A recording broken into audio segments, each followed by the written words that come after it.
A very good morning to you. Welcome to the third day of the week and only the second day of the month. This is Wednesday on the AM show. My name is Benjamin Akakbo. As always, I do this in the company of Bernice Abubedu Lanta. From us to you, top of the morning, and do have a wonderful day. But this is how we start the day with you on the show. The news, which we'll be delivering up next, and right after that, we'll be joined for the news review by political scientist and director of the Center for European Studies at the University of Ghana, Dr. Kwame Asah-Asante. But then from there, where do we head in terms of our big stories?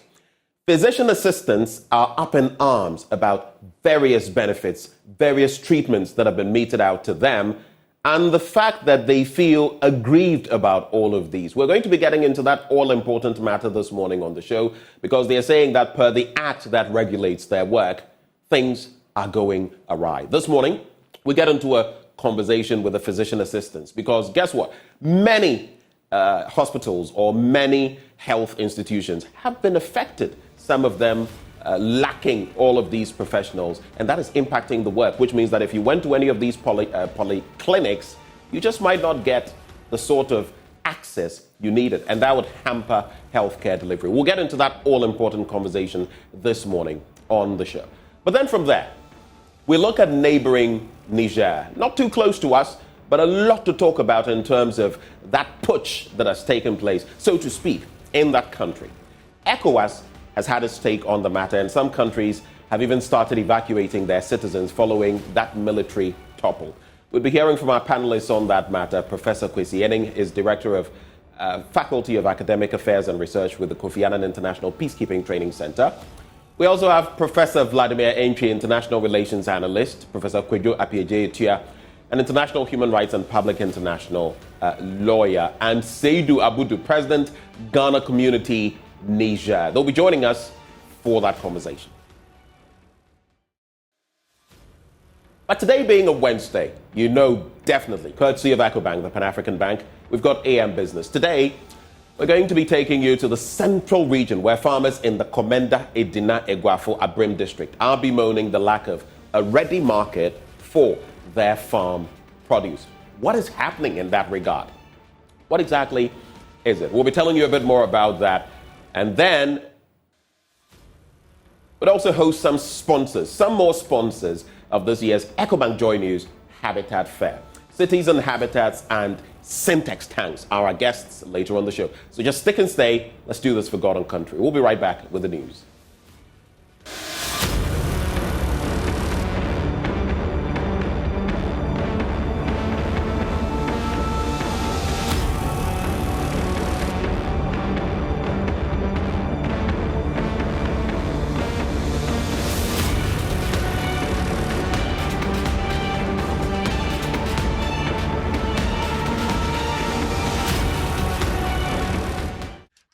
Thank you for staying. Let's settle for the news now. And in our very first story, former Energy Minister Boakye Agyarko is hoping he will be among the top 5 candidates who will emerge from the 10 persons seeking to lead the governing New Patriotic Party as flag bearer. The Superdelegates Conference of the NPP is expected to prune the number of contestants to 5 as the contest gets tougher. Mr. Agyarko says his message is to return power to the grassroots of the party, and he is the best to hand the NPP victory in 2024. Kwejo Asante of our political desk has the rest of the story.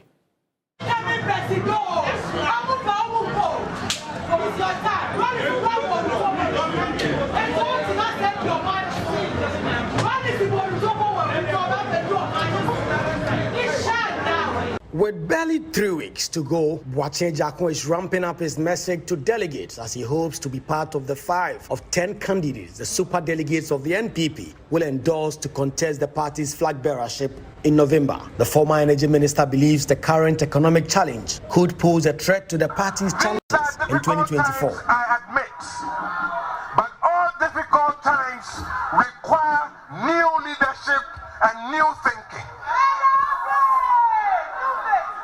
Yes, the MPP, we've done very well.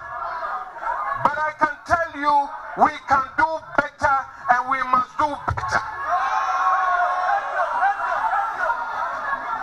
We cannot rest on our oars and pat ourselves on the back for what we did we commit to do tomorrow for their well-being. Boakye Agyarko has a message to his contenders who believe they can win the 2024 election simply because of their so-called special qualities. Our winning 2024 is not going to be on the back of somebody's magic. It is not going to be one person. It is going to be people like you who are going to go down to the grassroots, polling stations to work for our victory. That is why I count you more important. No one person is going to win victory for us in 2024. It is going to be you. Therefore, we have to energize you. We have to make you ready. You have to make you happy to fight for this party for 2024. According to him, whilst breaking the 8 is a laudable goal, it appears short-sighted. I am interested in this party retaining power for the next 40 years. Not just breaking the 8. Not just breaking the 8. Be in power for the next 40 years. This is the only way we are going to change this country. It is going to depend on you. 40 years I will not be here. But the party will, and we must build a strong party that you are comfortable in. Most importantly, that you receive the reward of your hard work. On 26th of August, when the super delegates vote, he wants them to remember him as the candidate who will return power to the grassroots. Reward and hard work. And I commit to you, those who are gathered here and the silent majority of supporters around this country, that indeed the time is coming that you will receive your just reward for all the hard work you do for your party. In our next story, Deputy Minister of Transport Alhassan Tampuli says government remains committed to a gradual and convenient shift towards the use of electric vehicles in the country. The minister, who was speaking at a consultative meeting on electric vehicle policy in the Techiman municipality, emphasized this would foster collaboration and generate inputs from the region's transport ecosystem to help in the implementation of the policy. Correspondent Anas Sabit has more in this report. The Deputy Minister for Transport and Member of Parliament for Gushegu constituency, Alhassan Tampuli, has reiterated government's commitment towards ensuring that Ghana is not left behind so far as the transition from the use of fossil fuel vehicles to electric vehicles is concerned to help curb greenhouse gas emissions and global warming. What we are doing here is what you normally call the bottom-up approach. We are building pressure from the bottom, engage all various stakeholders. From the regional stakeholder engagement, we will engage various identifiable groups. Every identifiable group that you perceive of around, we'll be engaging them to get their perspectives. Perchance somebody would have some idea that is going to be even more revolutionary than we ever thought. What we do know is that we have a commitment as far as our carbon emissions are concerned, and that is what is going to guide us in taking this final decision as to exactly when we need to do. But we are minded that our carbon, emissions have to be less than 1.5 degrees Celsius. He emphasized that steps are far advanced to ensure that the private sector is part of the implementation program to help facilitate the smooth takeoff of the policy. What you saw in the presentation are largely private sector driven. So what we are going to have, and when we spoke to one of the groups, they were minded to provide about 250 charging ports across the country. They will provide some in Accra, some in Kumasi, and some in Takoradi. And then the next place they will go to will be Tamale. And what it also means is that whilst you are doing in those cities, you may have to provide charging ports along the routes, because the vehicle has to travel all the way to the places. So they are going to have charging ports as we move along. So basically, the private sector is going to drive this.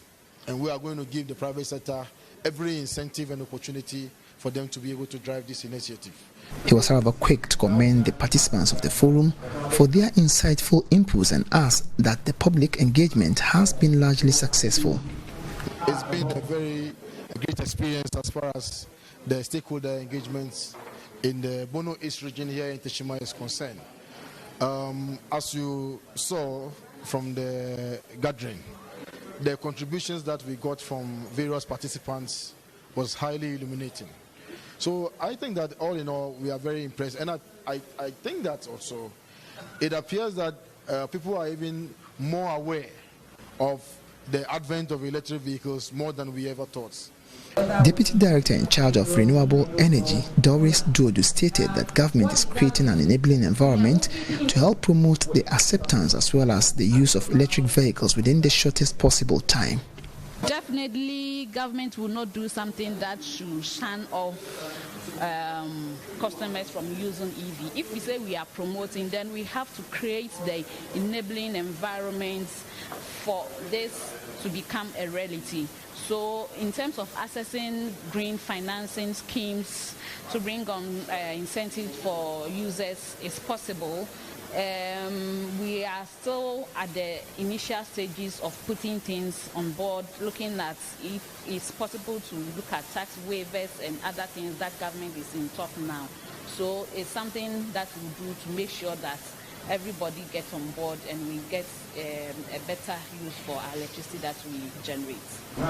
Anna Sabit, Joy News, Techiman. Now, human rights activists are excited about the passage of a law criminalizing the declaration, accusation, naming, or labeling of another person as a witch in Ghana. Hajia Laminatu Adam, Executive Director of Songtaba in the Northern Region, says the law needs individual effort to end that crime completely. She spoke to Mahmoud Mohammed Nuruddin. I think this is much more individualistic responsibility towards justice.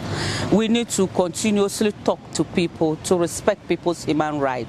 Hajia Lamnatu Adam is one of the human rights activists who championed the enactment of the law to criminalize the declaration, accusation, naming or labeling of another person as a witch. In the coming months, we want to see a lot of education, especially for those of us around this area who are, a bit deep-seated about issues on witchcraft.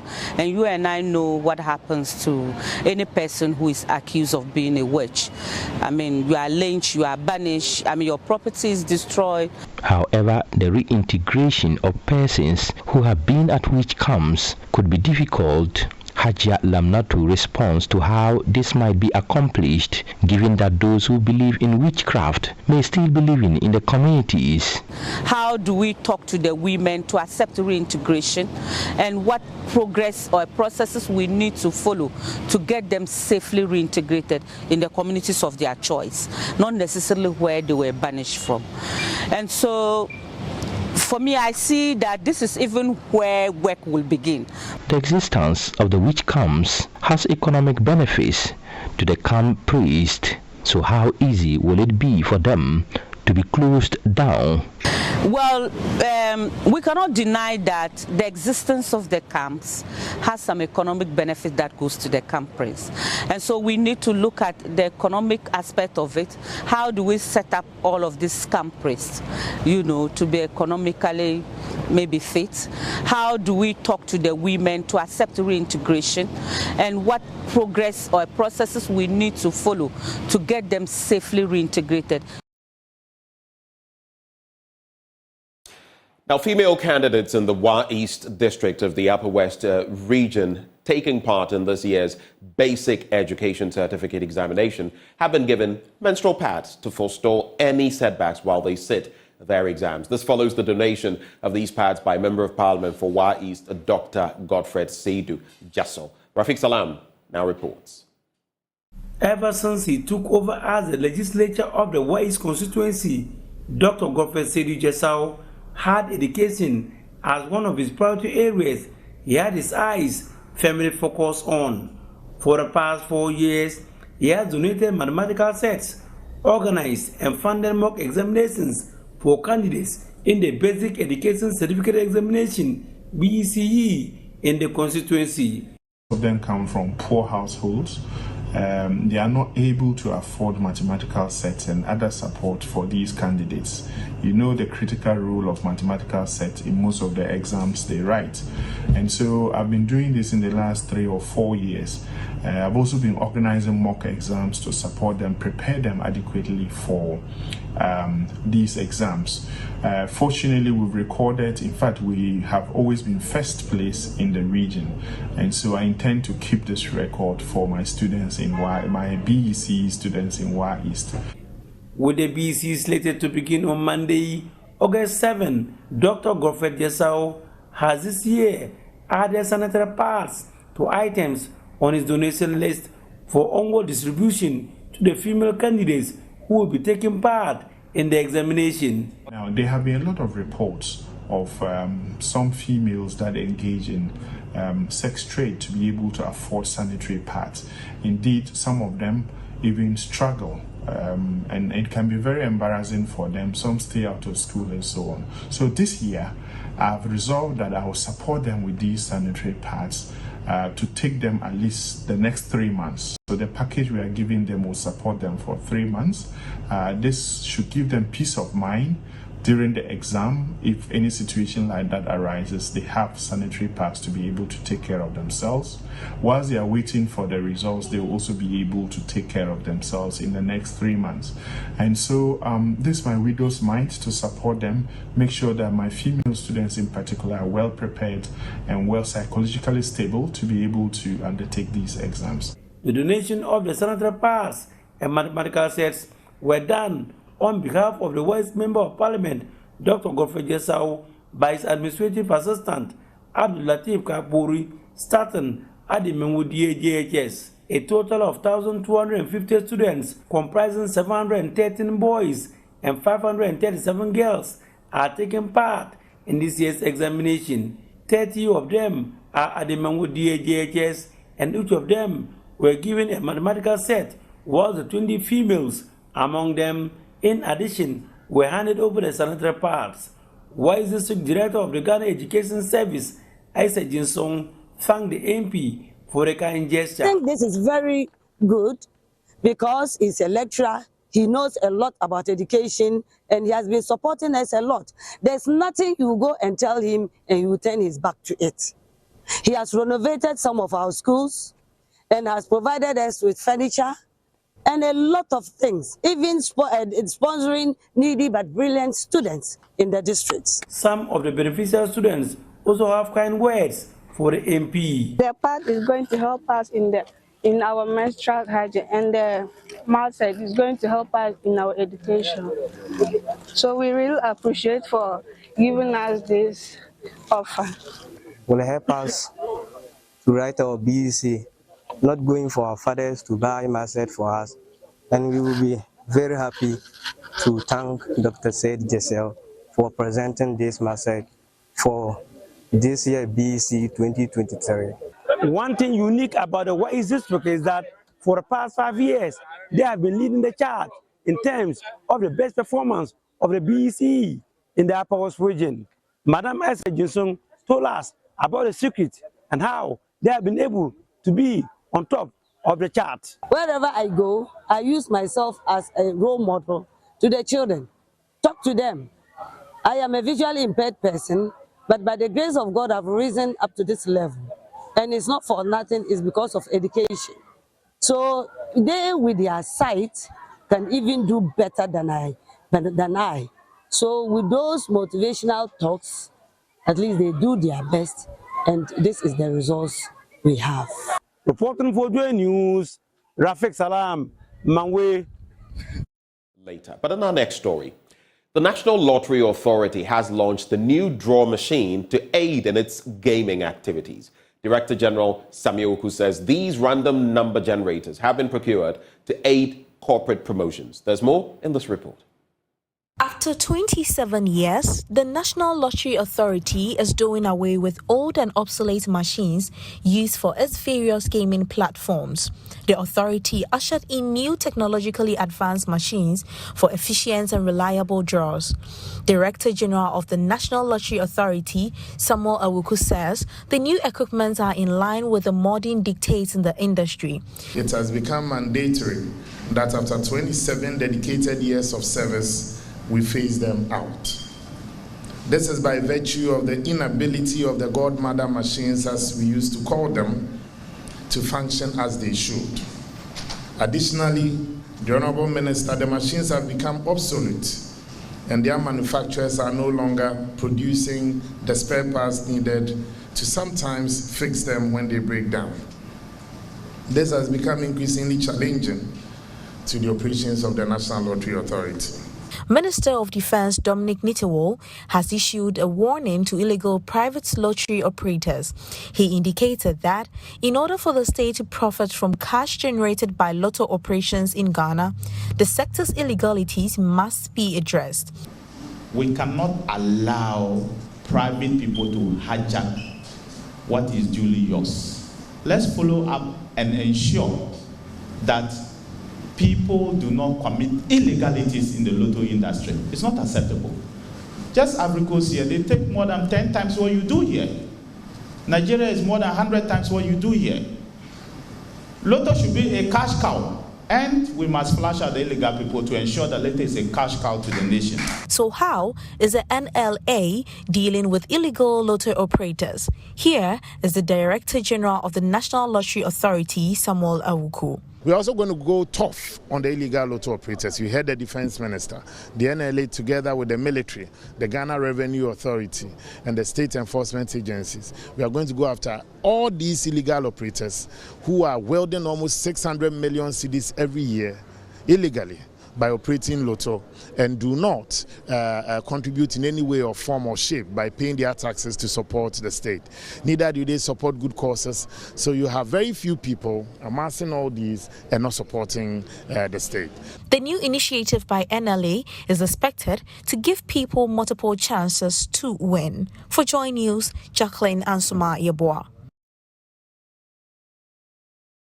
It's a wrap for the news, but do stay with us. Shortly, we're joined by Dr. Kwame Asah-Asante of the University of Ghana as we get into the news review.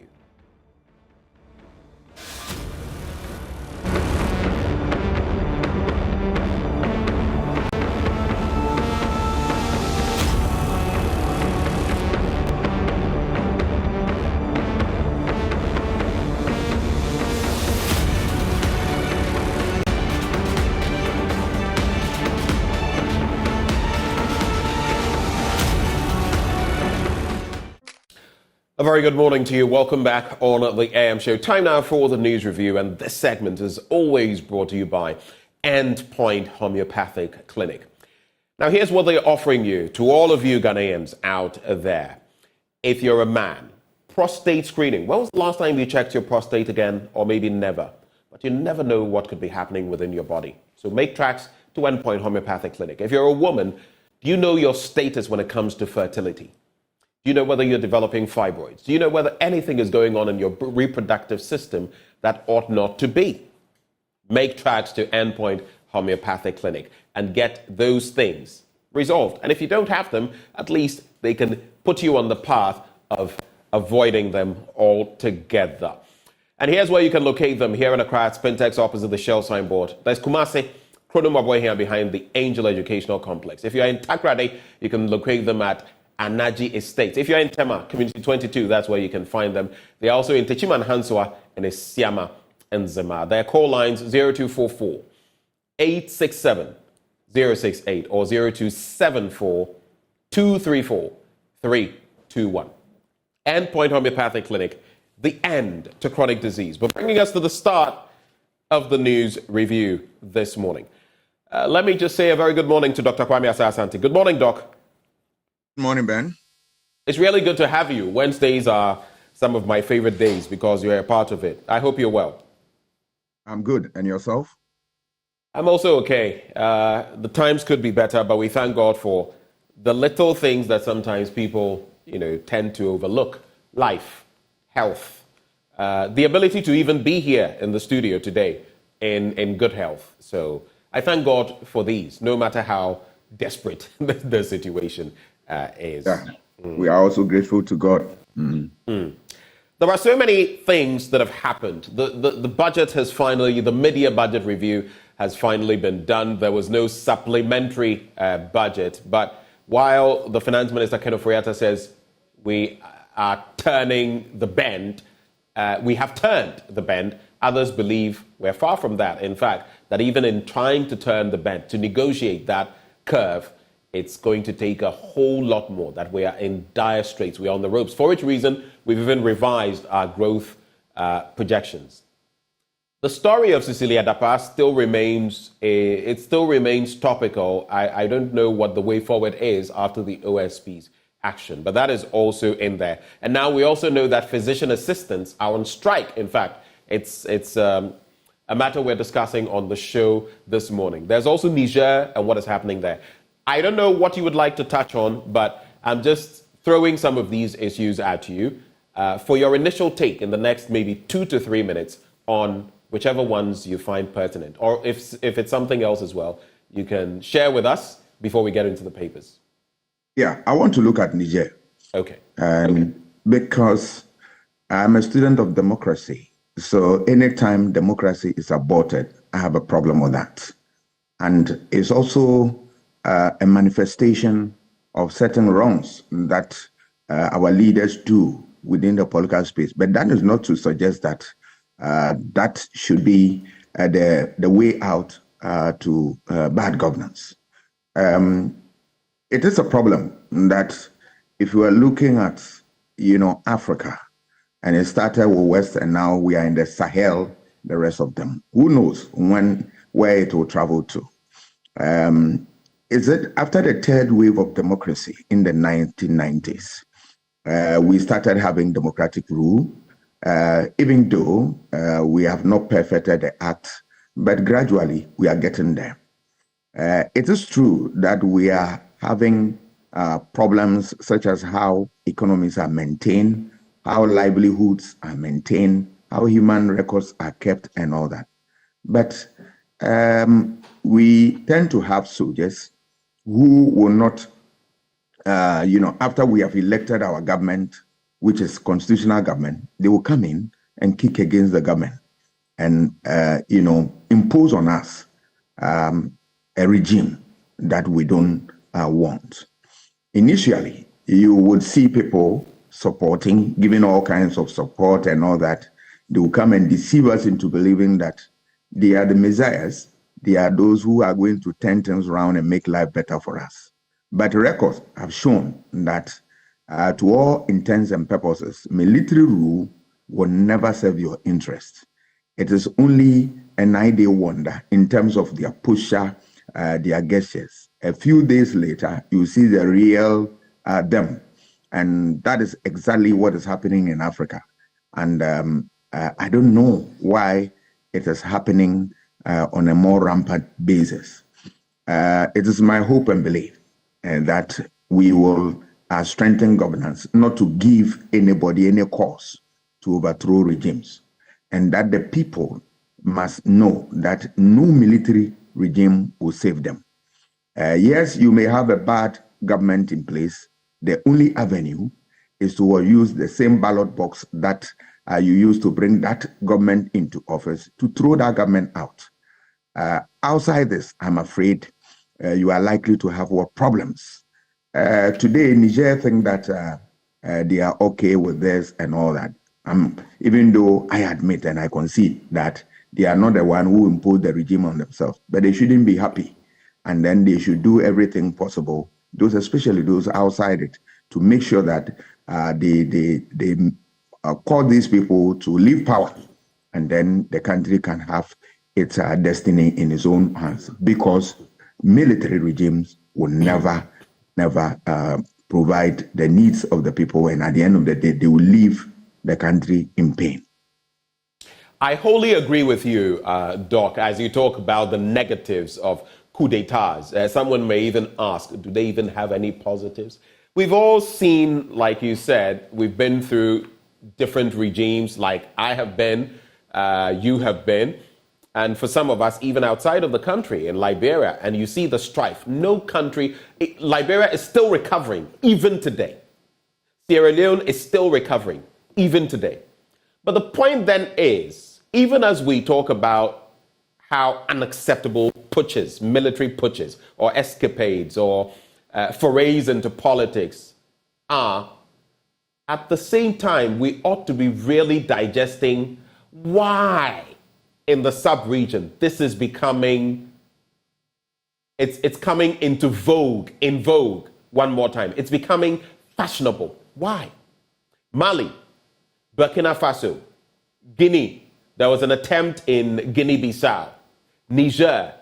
It is like a domino effect. What are these leaders doing or not doing? And I premise my question, Doc, on what happened in the Arab Spring and how it scorched the number of countries in the northern part of Africa and maybe even the Middle East. What do you see and what should we here be looking at as a cautionary measure? Yeah, I think your question is apt. If you look at one of the causes has been the issue of bad governance, where our leaders misrule, our leaders give people what they don't deserve. Human rights abuses have been very rampant, and the rest of them. We have also seen issue of what third-term agenda, where leaders want to extend their rule beyond the constitutionally mandated time and other factors. We have also seen the sheer lust for power, where military believe that they are the only people with the magic wand to turn things around when things get a bit difficult for the people. But all these factors can come in, people can use to justify, but we have to tell ourselves that we as a people will not give in to military rule. That is the first port of call. The second is that we will also make sure that our leaders perform so as not to give any adventurers an opportunity to, as it were, to kick any constitutionally elected government out. We will also make sure that we work as a people to support regimes that we have put in place for them to succeed, and that we remind ourselves that the sovereign will comes from we, and that we are ready to throw any government out when the person, that government refuses to do the needful. These are some of the things that should help us. And then above all, we should be vigilant at all times to make sure that the military does not rear its ugly head in the administration of civilian government. It is important if we get these basics right.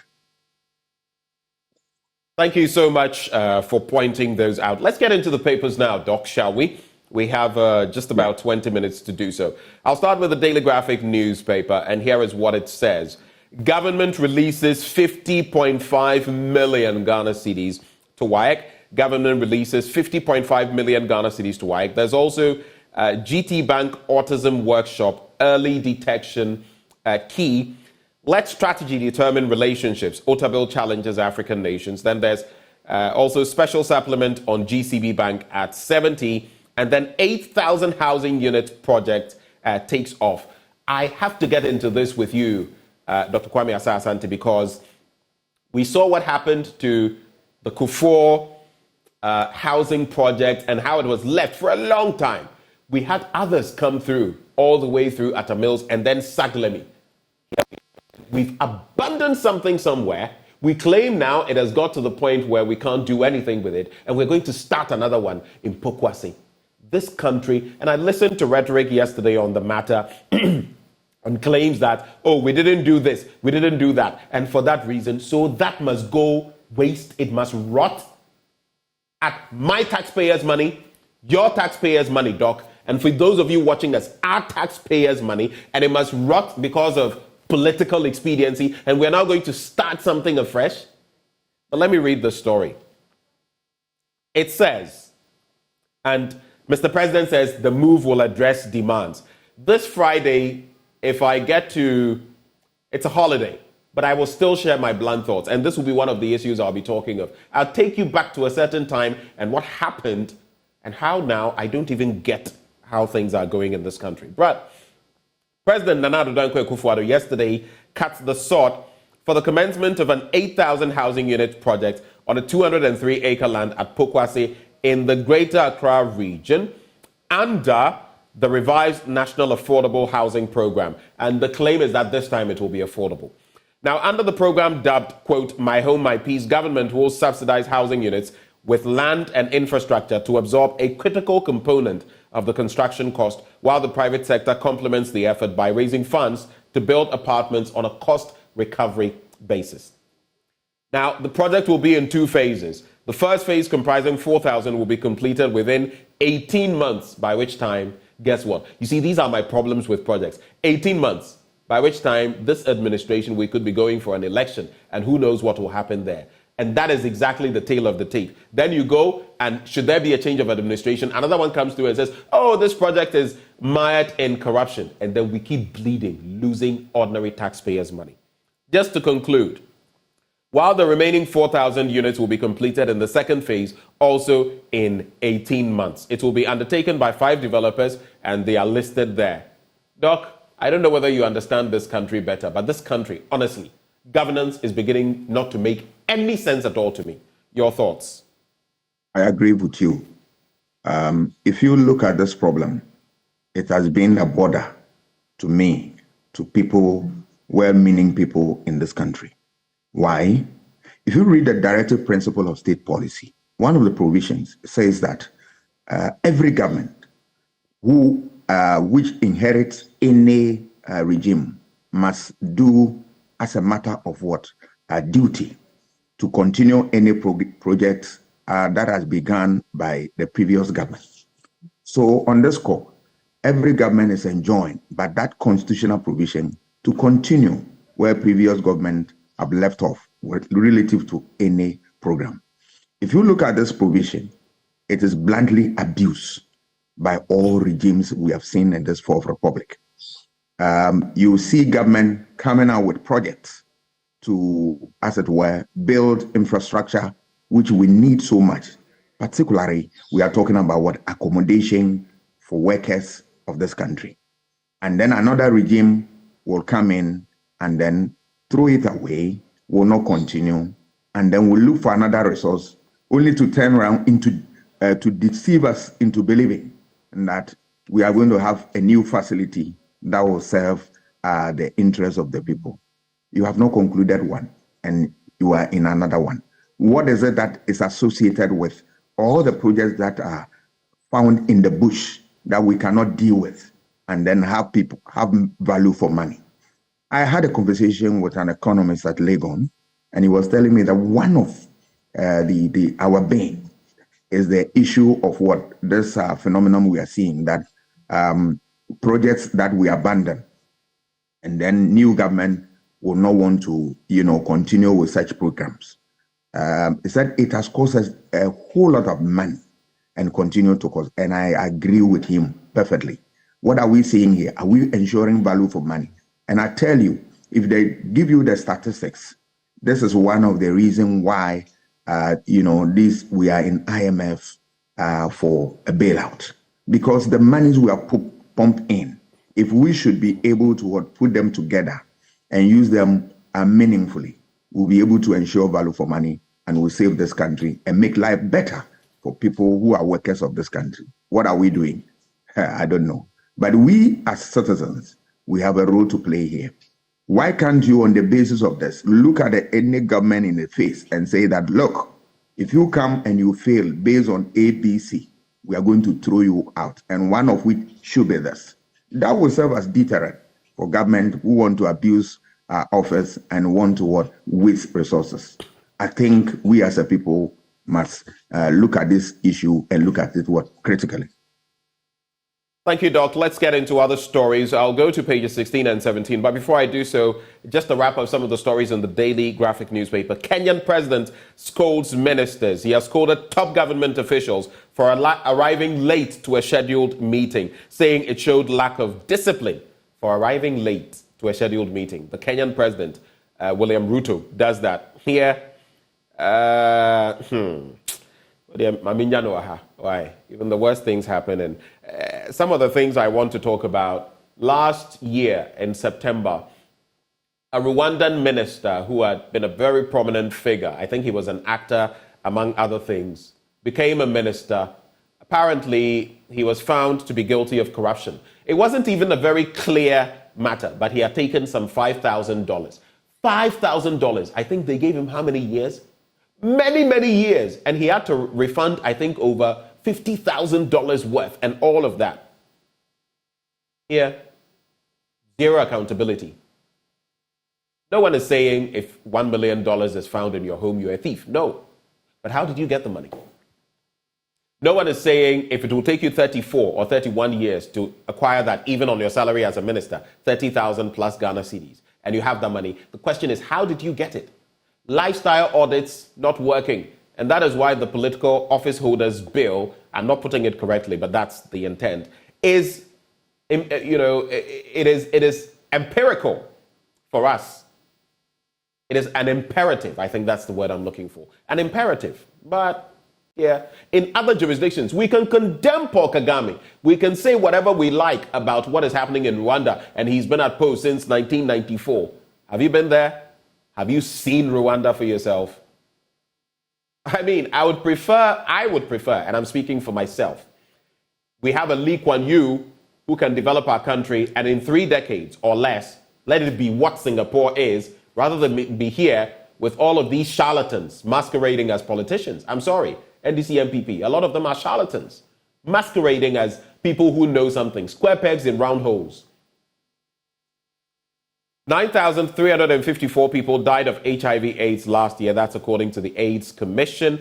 And there's a big worry there, listening yesterday to the news, how a lot of people are now, they're not even aware they have it, they're transmitting it, and a lot more women are willing to, or they are having unprotected sex, which is also compounding the problem. Though, technically, there are more men who have it compared to women. But the about 100,000 or so who have it, but don't know they have it. Plus, I mean, that is just a conservative figure. That is the problem. So if you're going to do anything out there, protect yourself. I remember those days with that advert, A, B, C, D. Or was it, the alphabet. Abstinence, be something. Then condom use, and there was another one, faithfulness, and all of that. So let's go back to them. And you see, I don't even remember it properly. Back then, it was on our TV screens and all of that. Today, we don't find these things anymore. How will people have that presence of mind, top of mind awareness? But let me move quickly to pages 16 and 17 and let you come in quickly, Doc. So let's strategy determine relationships. Pastor Otabil challenges African nations. And the General Overseer of the International Central Gospel Church, Pastor Mensa Otabil, has challenged African nations and their peoples to let strategy rather than proximity define their relationships. He stressed that a person's best friend, national ally, or church did not need to be the one right next to him or her, but might involve undertaking a journey to find the right one that fits God's purpose. And he says, I believe the dry bones of Africa and the dry bones of the black man will rise again and our nations will be significant again. Yes, we all have that belief, but it will not emerge out of nothing, Dr. Mensa Otabil. And some have been taking him on a lot because they say some of his rhetoric, politically speaking, maybe has led us where we are. Abraham Lincoln says, elections belong to the people. Quick thoughts on these matters, Doc. That quote's there, Abraham Lincoln, in today's Daily Graphic. Elections belong to the people. I don't know whether they do in Ghana. Your quick thoughts. I will begin with the story which you started with, the Kenya, and you link it to Rwanda. Our inability to govern and govern well. And you ask yourself whether institutions are working and all that. That was the import of your question. I want to begin with that. My brother, it is unfortunate. We have institutions, but they are not working. If they are working, why do we continue to have corruption in our midst? Why do we still have public office holders who engage in open what? Corruption. And yet, they are still what? With us in public offices. Institutions are not working. What do I mean by institutions? We are talking about rules, regulations, norms, procedures, and the rest of them. We have all the fine books, all the fine rules, all the fine regulations, but who enforce them? We are afraid. We shy away from enforcement. And this is one of the means by which you can address this problem. You enforce the rules rigidly. Another one is what? Political will. We lack political will. When people commit offenses within the political space and they come from a certain tradition, political tradition, we are afraid to touch them. They become untouchables. We try to defend them through thick and thin, but that is not the way we govern. For governance, you need to be bold and you need to take decisive action, and then you respect the rules of the game. That is what you make sure that institutions work. If we will lose sight of this, I'm afraid we will always come in circles and will not be able to address this problem. And that is the basic problem of this country.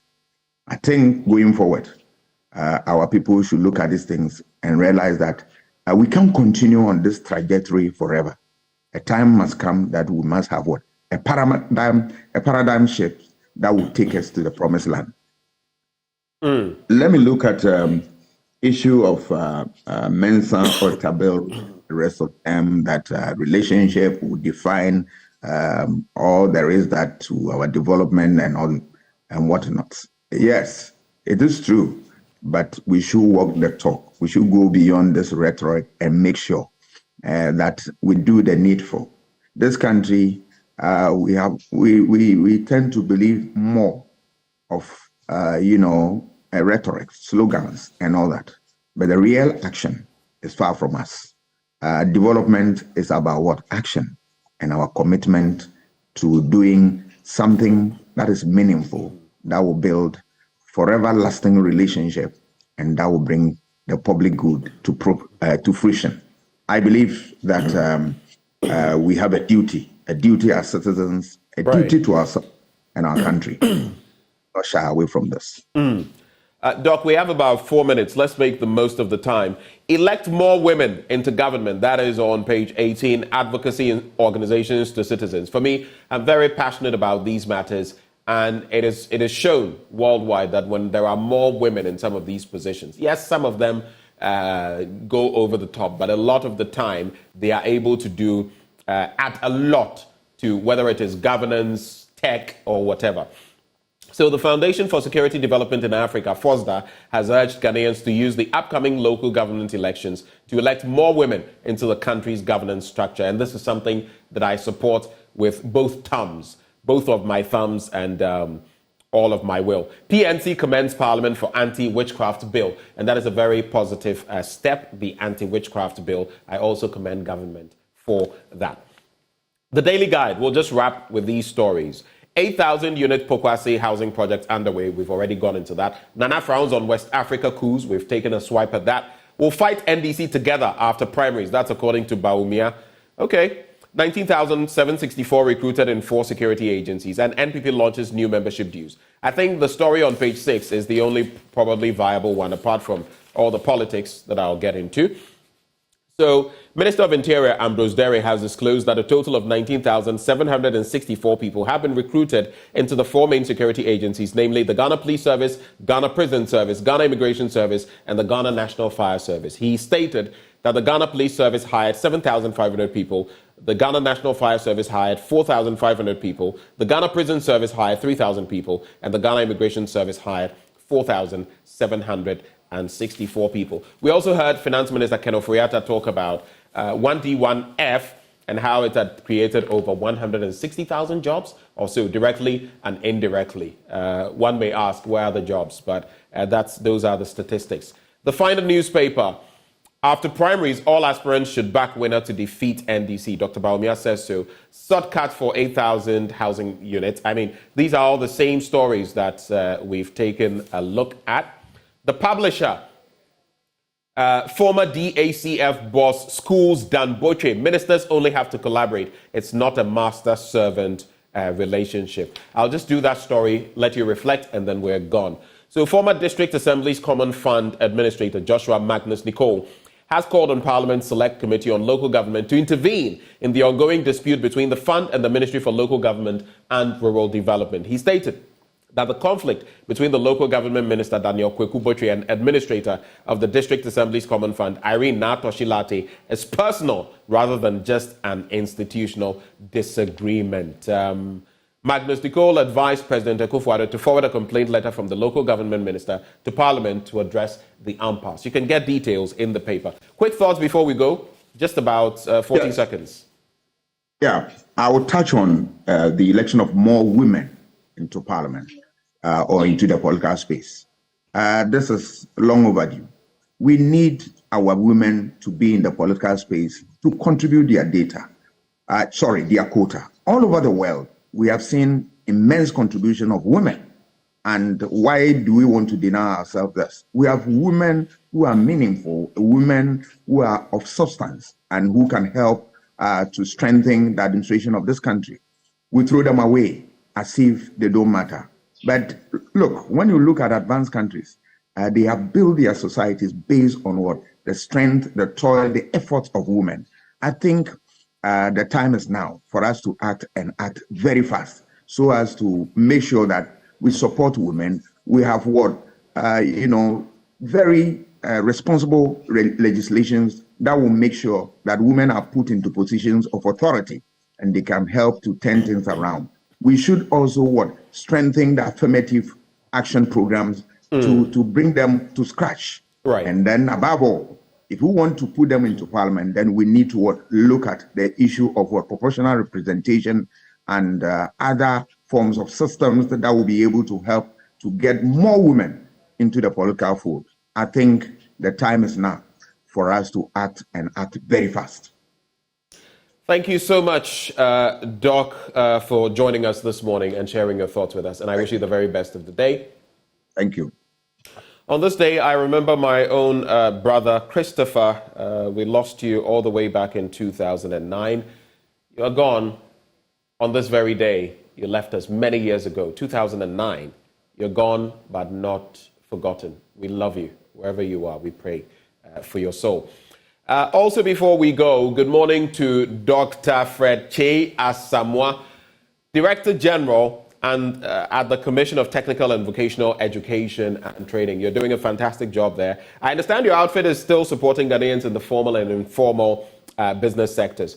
And we do know about the GSDF. So if you're watching me this morning, applications have opened for 2023. So join the GSDF Regional Information Session here in the Greater Accra region. It's actually happening today, the 2nd of August 2023 at the Ange Hill Hotel. Ange Hill Hotel, I'm sure you know where it is, in East Legon, Accra, from 11 a.m.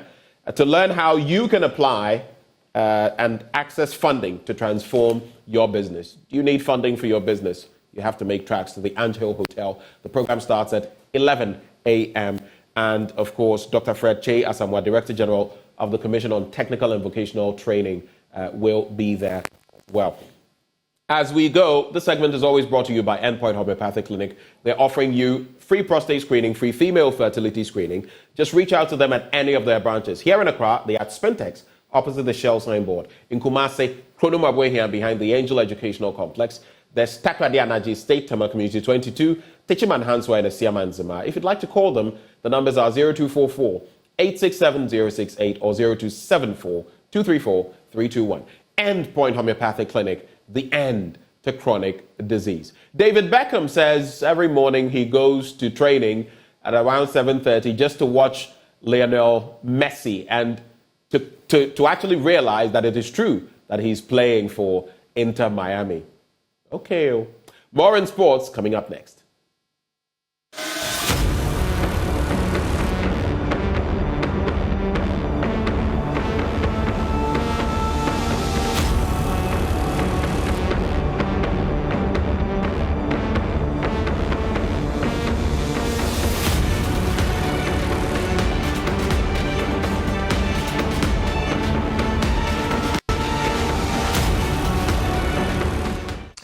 Muftar Abla here with sports on the AM show, and Chris Houghton speaking there. He will be surrounded by a management committee that is supposed to make available all the requirements to be able to let him succeed as he seeks to win the African Cup of Nations for Ghana for the first time in over 40 years. Stephen Appiah is supposed to be part of that management committee, but he has never attended a single meeting since he was appointed in September 2021.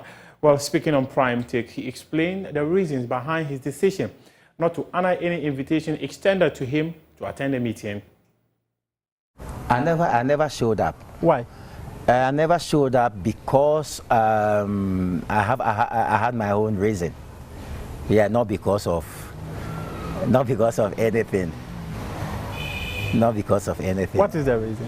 Oh no, no, it's my own reason. But if you're put as part of a management committee to come and help and you didn't go to help, yeah, it's not fair to Nadu. It's not fair to the FA. It's not fair to the leader of the FA. And it's not fair to Ghanaians because they want you to be part of the management of the national team. A national team you have led to qualify to the World Cup 2 times. Yeah. I know you are still pushing me to say, but I'm not. I mean, I'm not. Everybody knows that when it comes to, but who am I to say no? If I'm given an opportunity to serve, to say no, I will. But times it's like how we go about things. I will. And I think people should let me look into the camera and people. I mean, myself and Kurt, we are very, very cool. People think that there is some fracas between the two. No, we are very, very cool. I mean, we share. We are very, very cool. But I think I'm one person who always wants things to be done in the right way. That's it. So your appointment was not done in the right way? I said I'm a type who. I mean, I like that's the question. Yeah. No. So in other words, you're suggesting that your appointment was not done in the right way. Maybe I didn't get it right the way I wanted it to.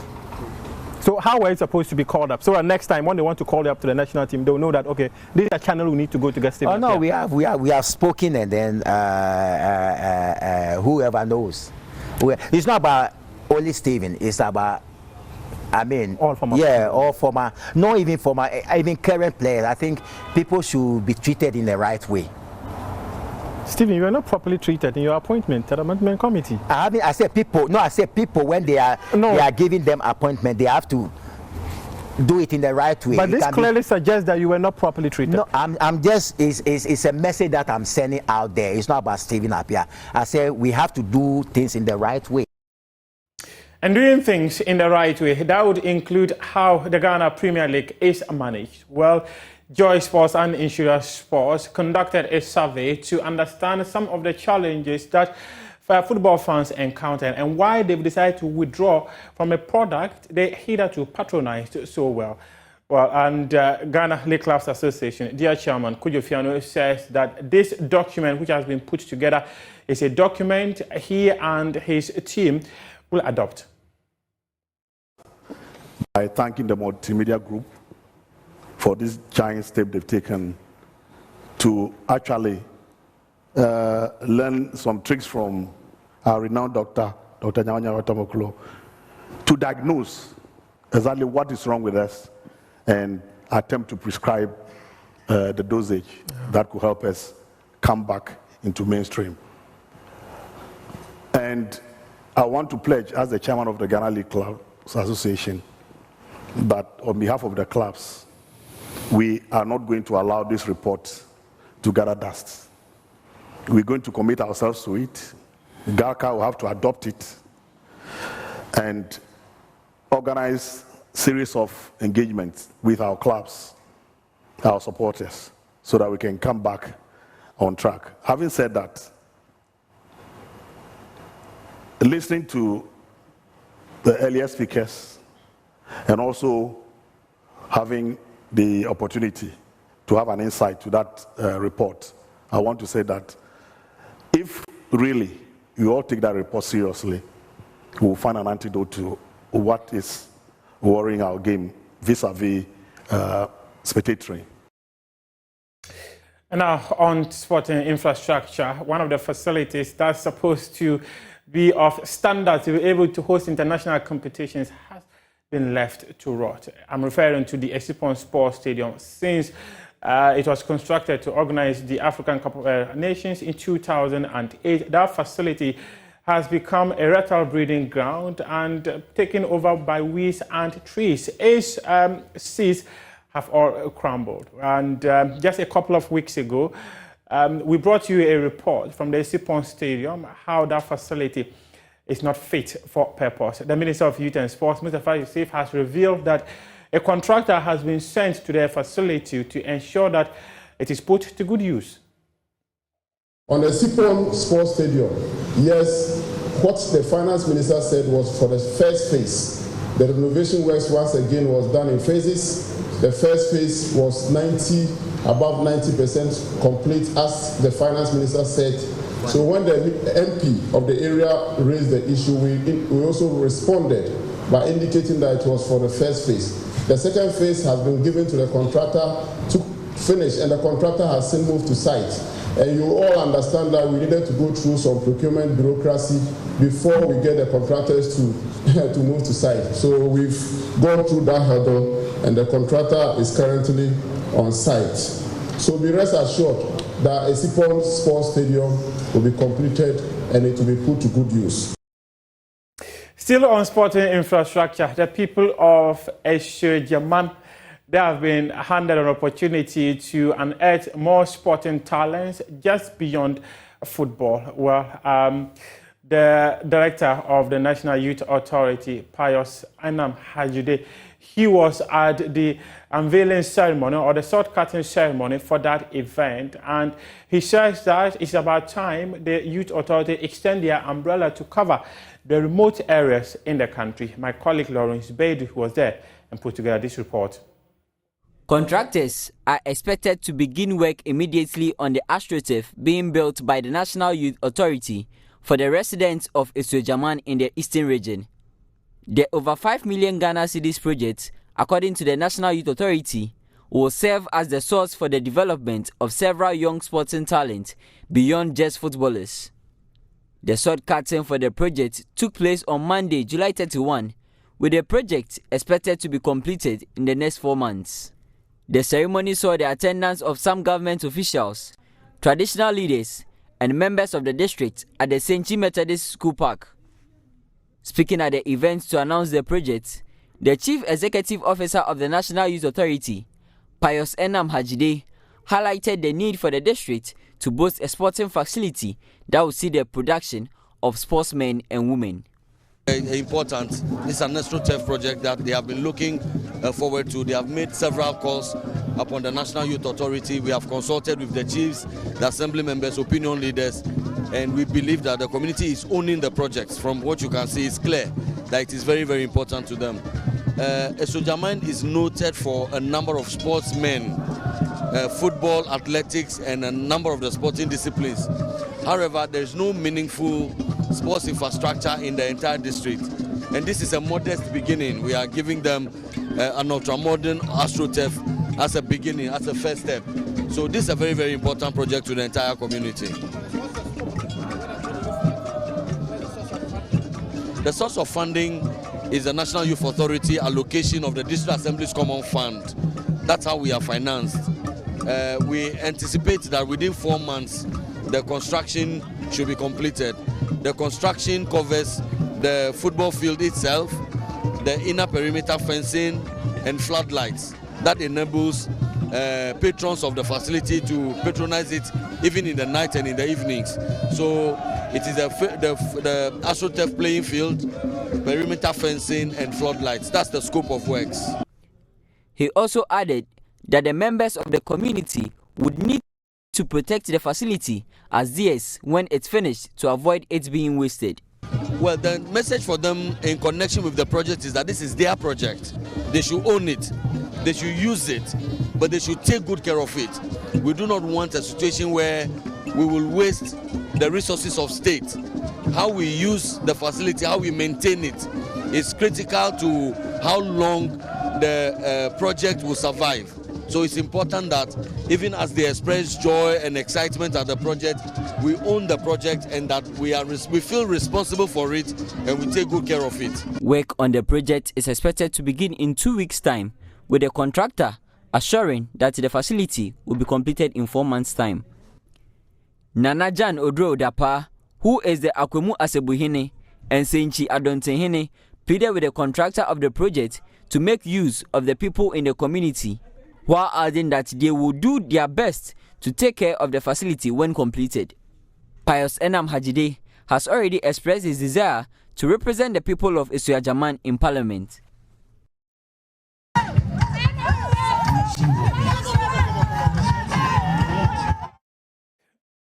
Sports here with me, Muftar Nabila Abdullah. You can head on to myjoyonline.com and read some more sports stories. We appreciate your company.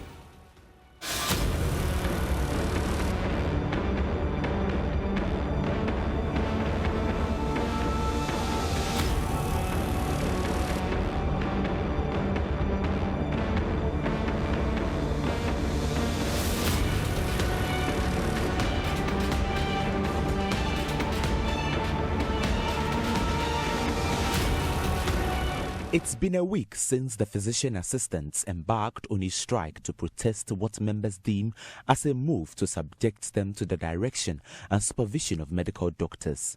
Patients seeking services at healthcare centers, including CHIP compounds, are feeling the pinch. At the Kenya's Health Center, nurses say most referred patients are unable to go to bigger facilities. Once the PAs are on strike, what we do is we refer the patients to the nearby hospitals to seek medical aid.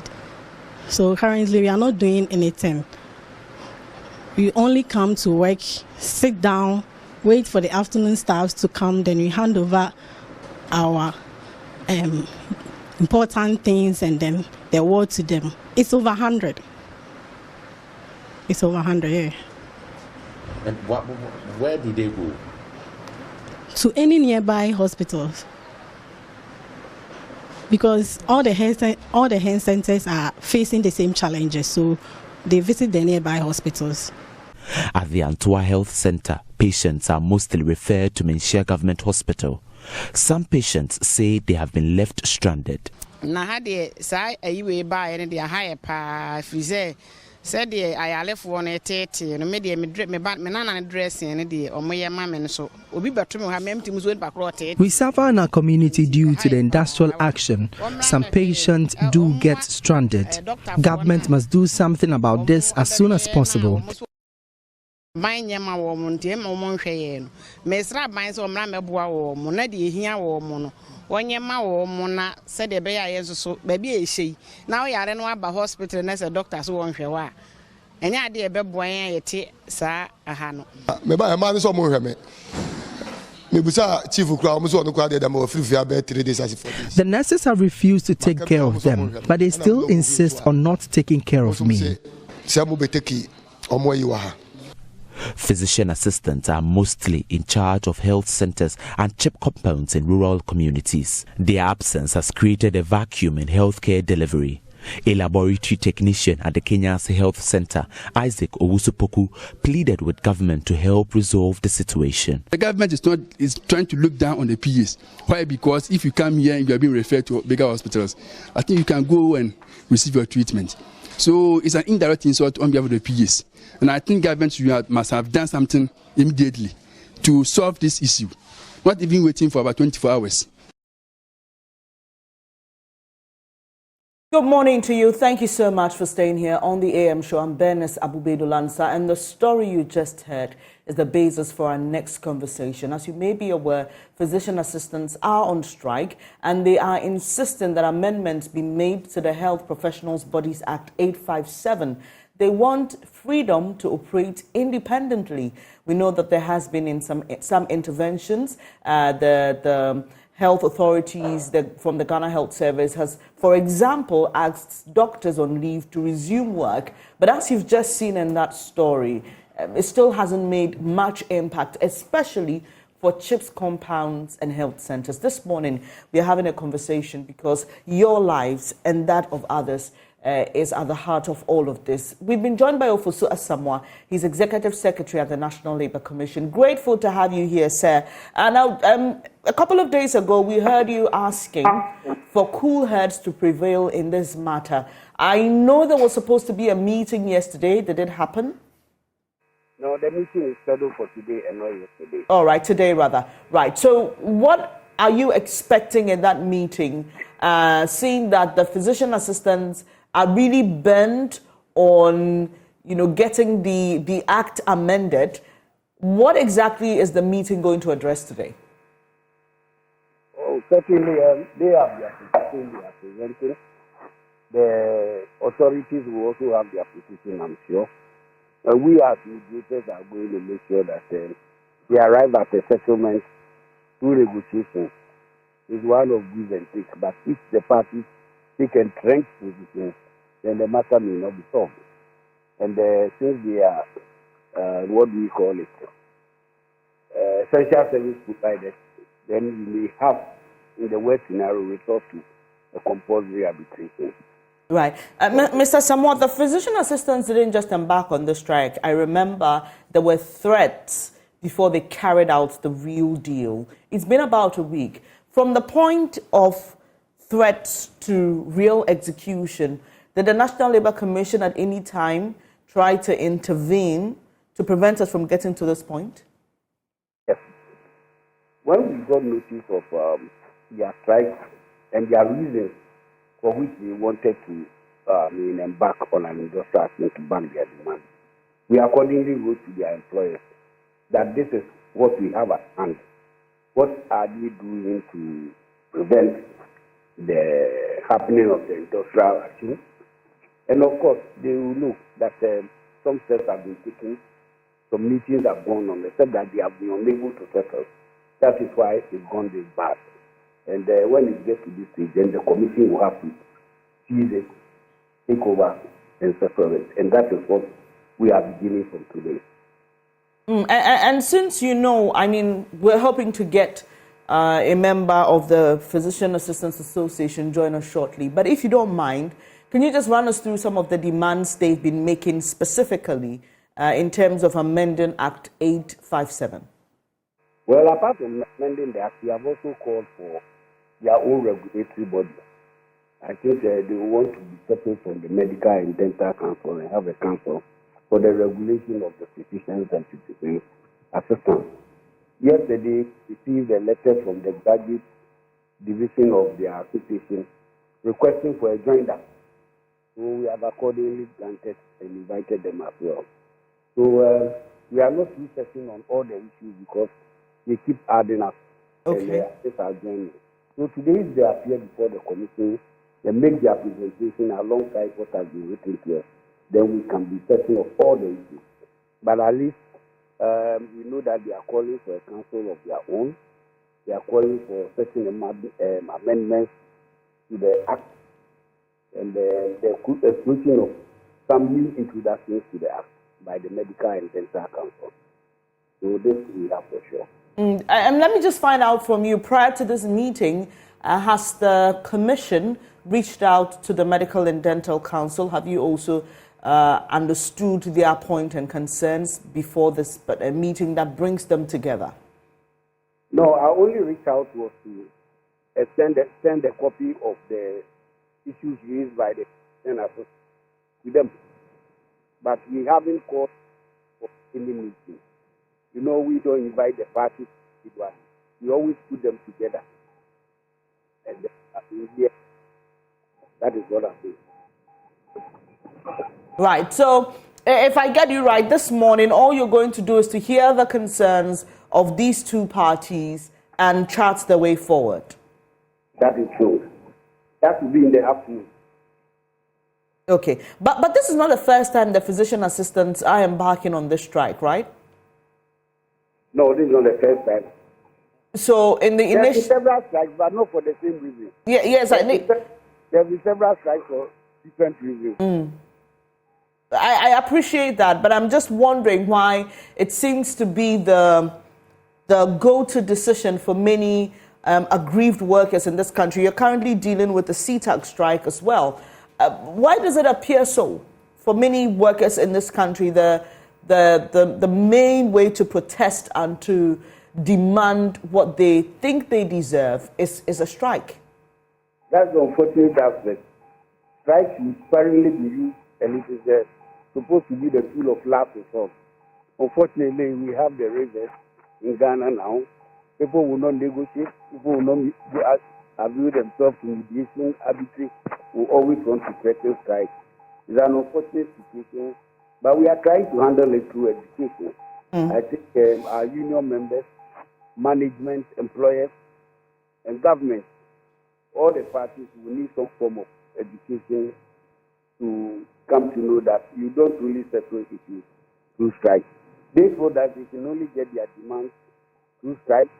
Perhaps our employers have also only waited to respond to issues when there is strike. That is what is also happening on the other side.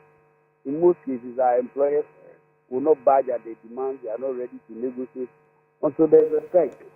So perhaps that is what is happening. So we have to bring all the parties together and educate ourselves and come to accept that we have a duty to perform.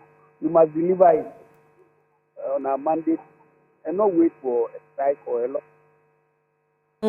But Mr. Fosa, is it not also the case that a lot of these workers may have lost confidence in negotiation and even sometimes lost confidence in bodies like yourself that have been set up as mediators? Take CTAC, for example. CTAC says that, look, the National Labour Commission gave some directives they've not been complied with, and they think that you should escalate the situation instead of waiting for them to make another demand over the same concerns and finally embark on a strike. So isn't it the struggles also... They did not have to make another demand. An award was given them against government. Right. And the next thing any adjudicator will expect is that when an order is made, the next thing is compliance. Now, if there is no compliance, then you will go for execution. When you go to court and a decision is given in your favor, and the judgment creditor does not, the judgment debtor does not pay, what you do is you apply to the court and go into execution. That is where the bailiffs and others will come in and go and sell the properties or this thing to satisfy your debt. In the same way, if the commission gives an order or a directive in your favor and the other party does not comply, you will come to the commission to report. Then the commission will go to court and seek enforcement. So if you sit back and say that because the commission gave a directive and the party against you the directive has not performed, so you have lost interest in the commission, you have lost confidence, then you have lost confidence in yourself. Because the law is available, the law is on your side, and you are not applying it. If you don't apply to the court that the decision that you gave has not been complied with, for the bailiffs and other section of the court to go into execution, would you lose confidence in the court? Do you expect the judge, having given the decision for you and gone away, to be following you and going to make sure that it is done? You have to apply to the court. So if the CTAC at the time did not, and at the time that they complained and wrote to us on the 10th, we received it on the 10th, and on the 11th, I sent letters signed by myself to the government, through the Ministry of Education and Finance, to ensure compliance. And that is where we have got to. That today, the government, Ministry of Finance, have given the clearance to education to pay them. You see? So it's when we go, but if you sit back and say we gave a directive and it has not been complied with, so you have lost confidence. I mean, you are throwing your hands in the air. When the law is, let's make use of the law. And the law, you must invoke it. It's like fetishism. If you don't play the drums and call the tune, the fetishism will not dance. Right. Let me just end on this note with you, and we'll reach out to you much later in the day after that meeting between the physician assistants and the Medical and Dental Council. But I'm just looking at your role as the Labour Commission, which is to adjudicate labour disputes and promote conducive industrial environment for employment, sustainability and growth. We see you a lot when it comes to settling disputes and making interventions. What is the National Labour Commission doing in promoting conducive industrial environment for employment, sustainability and growth? Yeah, we do a lot of education and training, except that in most cases, we are handicapped because of finances. We was applying to Joy FM for an hour to do a program on labor education. You have to pay, and there's no budget for that. And then out to the industries, meeting the unions, having an on-site and off-site meeting and training, it all involves money. So that is our biggest problem. But for that, most of these issues will not come up at all. And we hardly get any sponsorship from both public and private sector, apart from the minimal money that is given us by the government. Unions and employers have failed to support the commission at all. All the unions, they have support in this direction. We have applied to them several times. We applied to companies. I've written letters to most companies, well-endowed companies, who have been sponsoring programs in this country that we all see. Beauty pageants, walks, and all the things you can think of. But Mr. Asama, have you reached out to these companies and they denied help? That's what I'm saying. Right. The full file of them. I mean, most of them, I mean, they just wouldn't mind. And so this possible, this lack of financing you talk about, which makes it quite difficult for you to execute that part of your mandate, could be what is leading to the many strikes we are seeing. Because in answering that question, you made reference to a lack of education, right? So there's a correlation with your inability to execute this part of your mandate successfully and the decision by unions, groups, and other bodies to just go on strike without going through the other ways of settling disputes. Am I right to make that conclusion? That is so. There's a case of a strike that happened in one of the very important essential providing industries in Ghana. It is a private power producer. When the leaders of the strike appeared before the commission, they said they didn't go on strike. He asked them, what did they do? He said they only stopped working, seized the goods, and they were drumming and dancing. So, you know what is a strike? The difference, the local chairman said no. He didn't know. We opened the thing, the act for him to read. And now interpret his action. The same happened in a company in Tema, a food processing company. They went on, they used what do you call it, WhatsApp messages went down. And within an hour, they shut all the machines.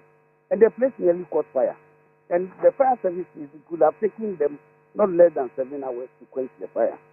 And this company is located at an area where this tanks are, these petrol tanks. You can imagine what could have happened. They just didn't know what it is. Let's strike. They are not teaching us well. You see, without any notice, they keep shutting the machines. But if they were educated as to what strike is, when you can resort to strike, what you have to do, the processes, I think we won't get there.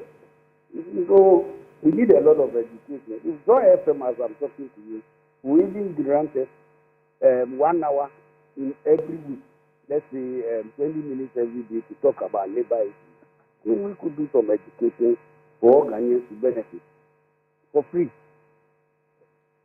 I appreciate your time this morning. Mr. Fosa Samoa is Executive Secretary of the National Labour Commission, and we brought him on this morning because there is a meeting later today between physician assistants and the Medical and Dental Council. As you may be aware, the physician assistants are on strike. Among others, they are demanding an amendment to the Health Professions Regulatory Bodies Act, and they're also demanding a couple of other things. So we spoke to him about that, and then much later we delved into other labor issues. But let me take you to Kenyasi in the Ashanti region, where my colleague is standing by, Nana Boache Yadom. He visited the place, and he brought us that report on how patients are being turned away or referred to other facilities because there are no physician assistants on site, and the nurses cannot work without the presence of these physician assistants who usually head some of these facilities and CHIPS compounds. Well, if you can hear me, what is the situation like today? Same old story?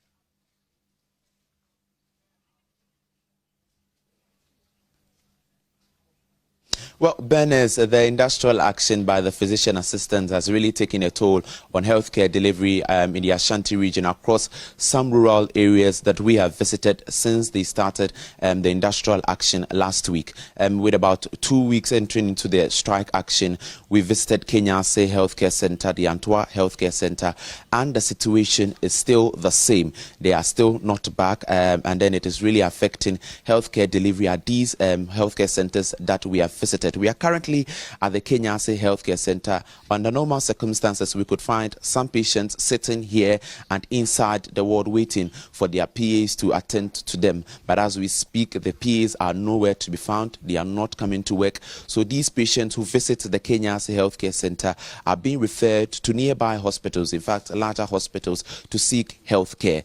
As at yesterday, when we spoke to the nurse in charge, she gave us a figure of over 100 patients who have been referred so far since the industrial action began. They've been referred to nearby hospitals to seek health care, and we can count some of these patients trooping in this morning and being referred. The figure they gave us is 20 patients being recorded or being referred daily. So as we speak, we can count some patients coming in and some others being referred by the nurses. I have the chief physician here with me who would give us a figure, and then tell us, chief pharmacist, sorry, who would give us a figure of how these patients, the number of patients who have been affected so far by the industrial action and the way forward. Boss, so far, how many patients have been to the hospital since they began the industrial action, and what is their situation when they visit the Kenyase Healthcare Center? In fact, say omumbaha no mo a de ana eba ni say yese ka che say omunko nearby hospital ada say menhia na say konfo anochi ya na ha omupa obi ho a wa ni say your rural areas ni me fancy be a sub districts ni adi lorry fair crowd de be ko hospital ho no no ya refer no wonya bi nti ya na ha adwen last year we say community ni mu me namo aba ku hia me ohun me wo se ne ma me a ya refer no nyame nko anka uwo kwan so nti e say government hwe na utimi ehu o masem na o mo ka no anase Ghana Health Services utimi bem but since then yenti o mu bia ama affect adwuma eye na amanfo community ni so no health. Okay, what he is saying is that a patient that they referred last week nearly lost his life or her life as a result of the industrial action, but they have nothing to do because they cannot do the work of the physician assistants for as long as they are not coming to work. He's pleading with government to do something about this. Ebanesana nurses no edenayana omoye wahanum say.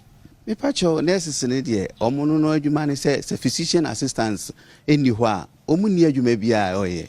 And I share organogram nan so e Ghana Health Service na physician assistants in health centers near nyina omo na ye overall head nti ono anya adwuma ye ne aye wona ase ne nyina na adwuma ne nyina eye kwa nti ebe adwuma no ane se etete wo saa obi aba ne aka che ne se onko ebe aba ne aka che ne se onka you have delivery no nti government tries to betima yibi afa ho no wa hia wo mo se be ya wo mo betimi ehu se wo mo demand so nkonye enye sika asem and our government what maka say be a minisika me betua omuka but we more fight ama community in the whole world because said doctors ne pese omuka omu segu omubo na omu ntimi mo omu nya adwuma gis omu ne supervise ne de emmoa Ghana Health Service delivery no nti omu hwe nkama patients nso nya ahoɔden a ombetimi de atase ne nipa no wa health insurance oba beje ne nkwa na obi no ye anase obi self interest nti. Okay, so he is saying that the nurses and others under the organogram of the Ghana Health Service have nothing to do when they come to work because the physician assistants who are to supervise these healthcare centers are on strike. He's saying that government should listen to the plea of these physician assistants and aid them with whatever they need so that they can also come back to work. So far, nurses, patients saying, and I'm a refer or more, hanum saying, Oh, since last Monday, they started any day. Patients, my friends, if you say, yeah, any daily you cry, baby, 30 crana. Now all the time say, this and I, and out to say, patient, baby, I just hear a friend. I'm an call nearby hospital. Oh, my figure said 30 in a day. In a day, yeah. In a day, bit my friend, if I bear 30. Omunina so echo, Obia and Shobia, and to say, Biao, Nipanaji, ANC or ANC, dear, and your own bit my heno. But to say about OPT general side, dear, Oba, I bear refer Amwako, because Doctor Obeshono, we ho. Na Ebanesana patients in so normal situation is saying, Omutimiko nearby hospitals now more refer almost. And I mean, my example, a bin Timinko, go how can what in Yadina Quatrefis, and Tisayamia Mamua, now Ubus or Shrenenqua. So until I make us about Kushia Mioka say, Yamenqua, Nemamenko, we. Oh, as you say, what that intensive care, because Enkatata or by it me share or ha, and situation in Rusa said in Cababia could drone.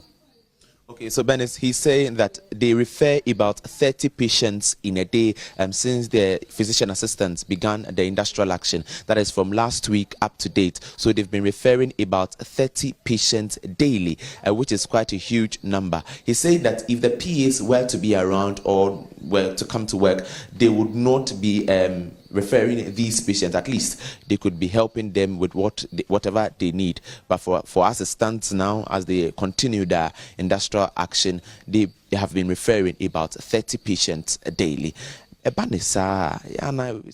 You for now, and get onto the phones and speak to Michael Kofieje. He's Ashanti Regional President of the Physician Assistants Association of Ghana. I'm grateful for your time this morning, Mr. J. And clearly, we've assessed the impact of your action, especially in the Ashanti region, and we see that many people who would usually visit CHIPS compounds or health centers are being asked to go to other facilities. So clearly, the people are feeling the pinch more than the government or the bodies that your requests will be granted by. There's a meeting later today between the Medical and Dental Council and the Physician Assistants Association of Ghana. Just for the benefit of those who may not appreciate what your concerns are, if you can just start off on that note, what exactly do physician assistants want? Hello. Hello, Mr. AJ. Did you hear my question, please? Can you repeat the question, please? I'm just asking for the benefit of those who don't know or have not been following the conversation, what exactly do you want? What exactly you want? Greetings to all the listeners and my colleagues this morning. What we want is for the Medical and Dental Council to do a holistic regulation and not to pick and choose. For now, we feel that they are picking on us. Now, if the Medical and Dental Council would regulate us and would want medical officers to supervise us directly, something that we're doing already, we are saying that it's going to hinder us in delivering care. Because if I have to prescribe, if I have to manage a case, and then I'll have to place a call to a doctor somewhere, who will tell me, do this, do ABC, don't do that. What happens if the person is in theater or engaged in something else? They are placed where the network is not that good. And does it mean they would have to come to the health center to sit by us in the consulting rooms? It doesn't allude to the benefits of our clientele. They are not doing things properly to help the rural folks that we see.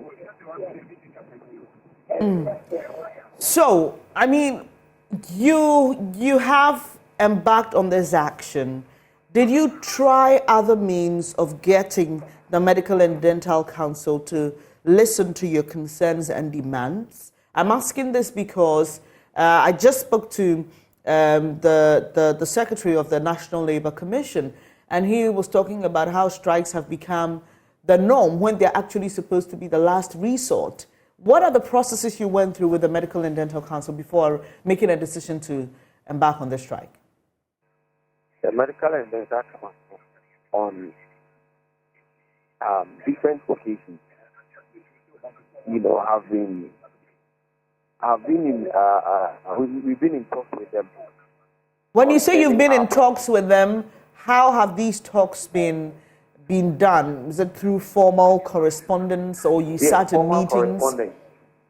Formal correspondence, and then we've had opportunity to engage even the current registrar at one of our annual general conferences, and it didn't end well. I would say that all these engagements have not yielded any good results.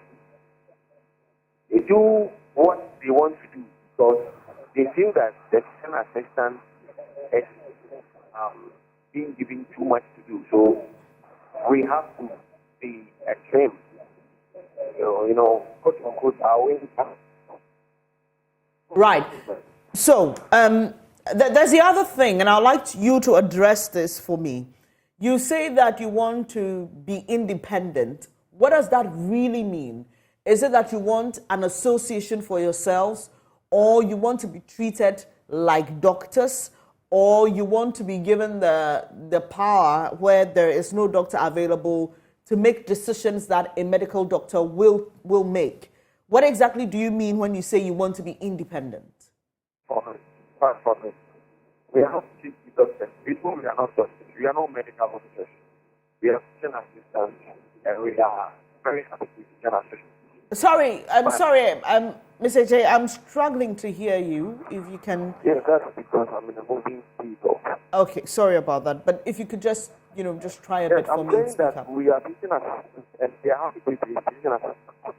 We are not looking to be doctors. We are not looking to get any power. We are not. But if you think to reduce our scope of practicing medicine, you see, when you say that the care of staff that has the power to practice medicine and dentistry,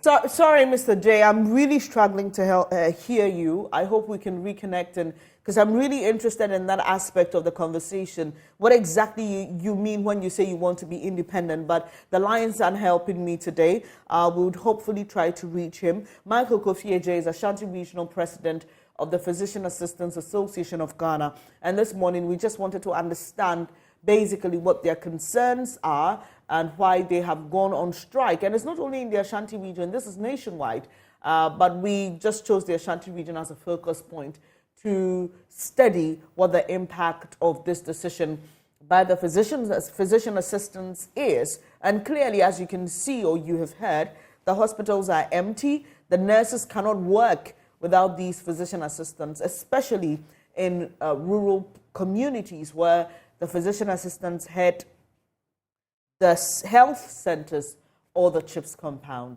Hopefully we can reach Mr. Kofi J and get a better connection so we can hear him. Too bad it was impossible to reach him on a stable line, and hopefully we'll be able to do so, especially because there's a meeting later today between the National Labour Commission, the Medical and Dental Council, and the Physician Assistants Association of Ghana. So do stay with us here on your most credible news source for more on that. Up next is AM Business, brought to you by EcoBank, the Pan-African Bank.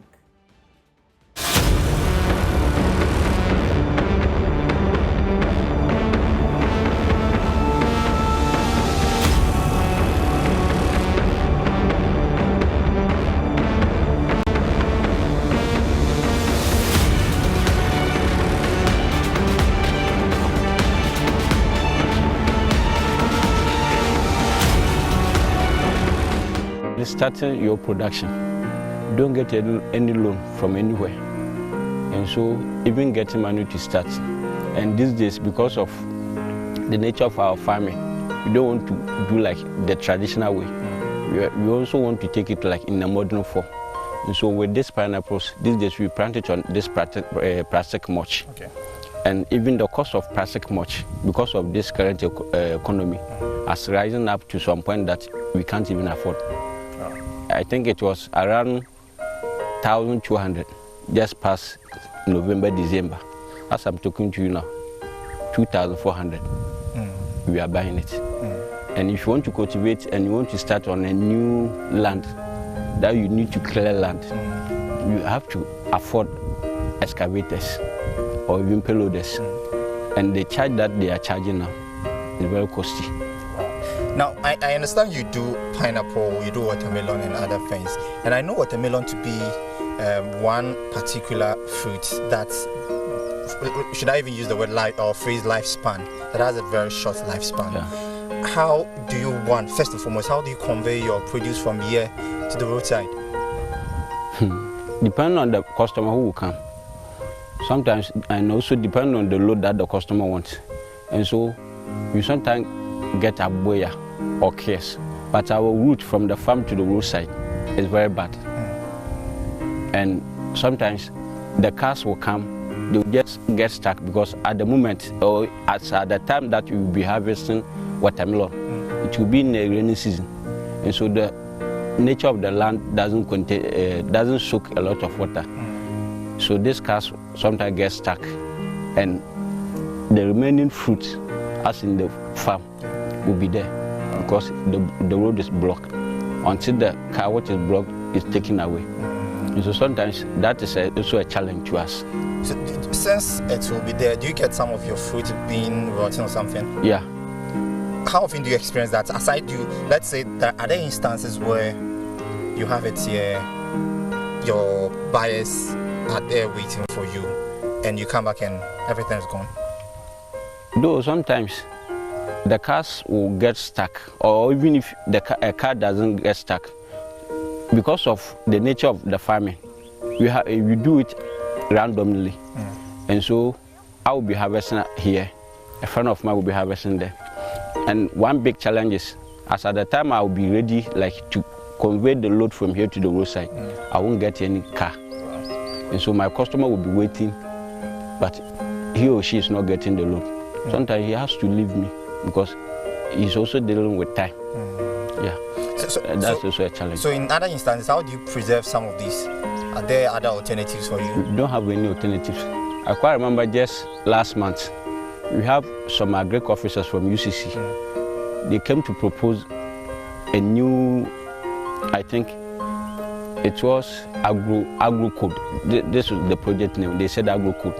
They are also in to teach us how for us to preserve our fruits. And so it is a new introduction that they are bringing it here. Aside that, you don't have any way to preserve our fruits. And so if there's a challenge about the way to transport it or even to get good market and you are not getting it, all your products have to go waste.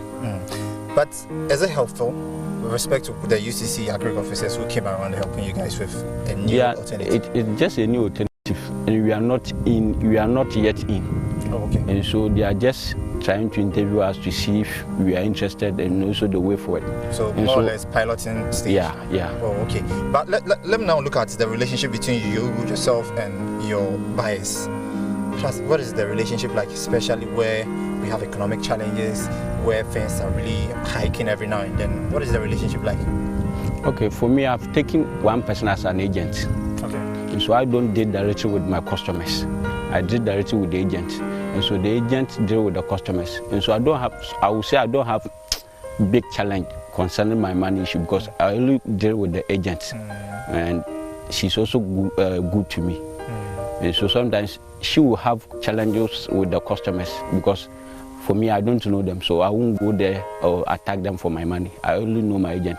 This is how I sell my product. Yeah, talking about she will have, not to cut you short, talking about you, she will have challenges with the customers. If the challenges, let's say, prolong for some time, it affects you. Yeah. So in that sense, how do you guys go about taking your produce out there, having farmers or buyers coming around? How do you guys generally go about this? You sometimes have to change customers because you won't give product to a customer, monies are not coming, and you still give in more.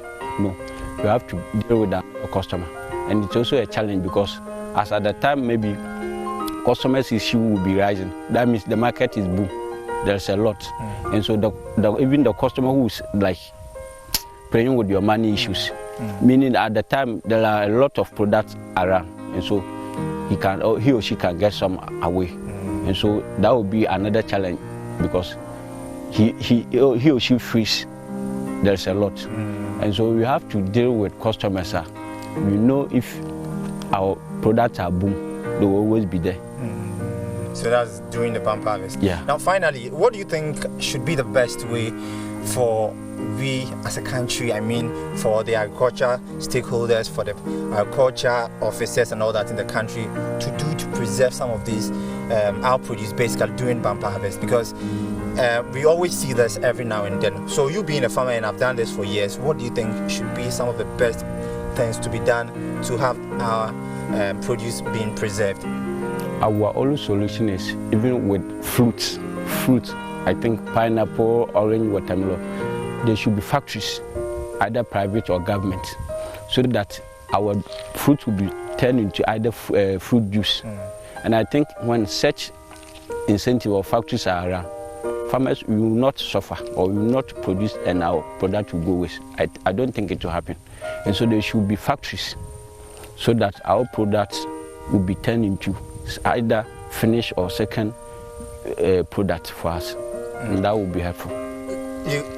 I said that was my final question, but you brought in factories. As a farmer, do you think the 1D1F is helping you guys? No, because we have Commander factory just close to me here. And the factory is not into production. It's not into production. There's a factory at Amadi. It's also close to me here. And this 1D1F, Akufo-Addo, the president of our nation, I think there was a partnership, but it did not happen. The last thing for us to hear is the factory is being turned into this pure water, into pure water production, but into food production, it did not happen. And that of Kumfi, I think all from central region, where we are is KE. Those are the coastal lands of pineapple producers. And we thought a Kumfi factory being there, they will extend their buying of pineapple to our area. It did not happen. Mansa Mensah is a trader at Beposu Market in the central region. She sells cassava. She tells me the cassava goes bad after 2 days. Mansa adds that sales are not always smooth, so she sells her produce to Gari makers to make back her money. Because now, would me be a water, would me be so want to? Nay, the amount more I catch your galley. Says Erica to Fibia water to Fibia out of no Baba some no can. I have been a mistake, water on so, but I'm not bearded. It's water on so. Until I'm a coffee baby, West Car say, and Tama, what baby swam back. Erica out of was water on Sono. Says I yes, I'm walk where I am. Yes, I'm only maybe a bunch in her. Yaji 1.5, you go 1.4. I just a bunch of 1,800,000. Neaji. Now, Mabel, you're a Washington, then think it's there, BB there. Darby, I'm one saying, 1 bucket. Me do 1 bucket near Chanukul. I couldn't edge 1.4, no 1.3. You may be 1 tap, bunch ban 1,800,000. Because I'm put to me 700. Maybe me banchi different me sound tomorrow. Me a maintain is in moment, but it's one me yada yagari no so ha. Nina no bone yakra. Darby Osimbian, or some more yagal no noble. No son sound to me. A bunch papa no so noble. More dear girl, I know no one will form Cacrasson, Banch Papano. Sound to me, and Banch Papa, no one I wobble.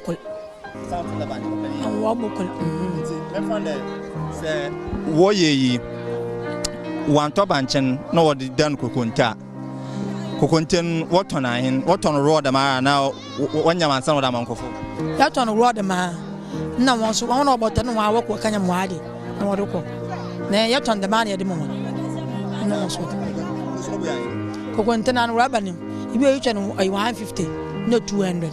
lead researcher of a study conducted by the Danish Embassy on Ghana's food loss and waste, Dana Kwe, revealed that one of the solutions to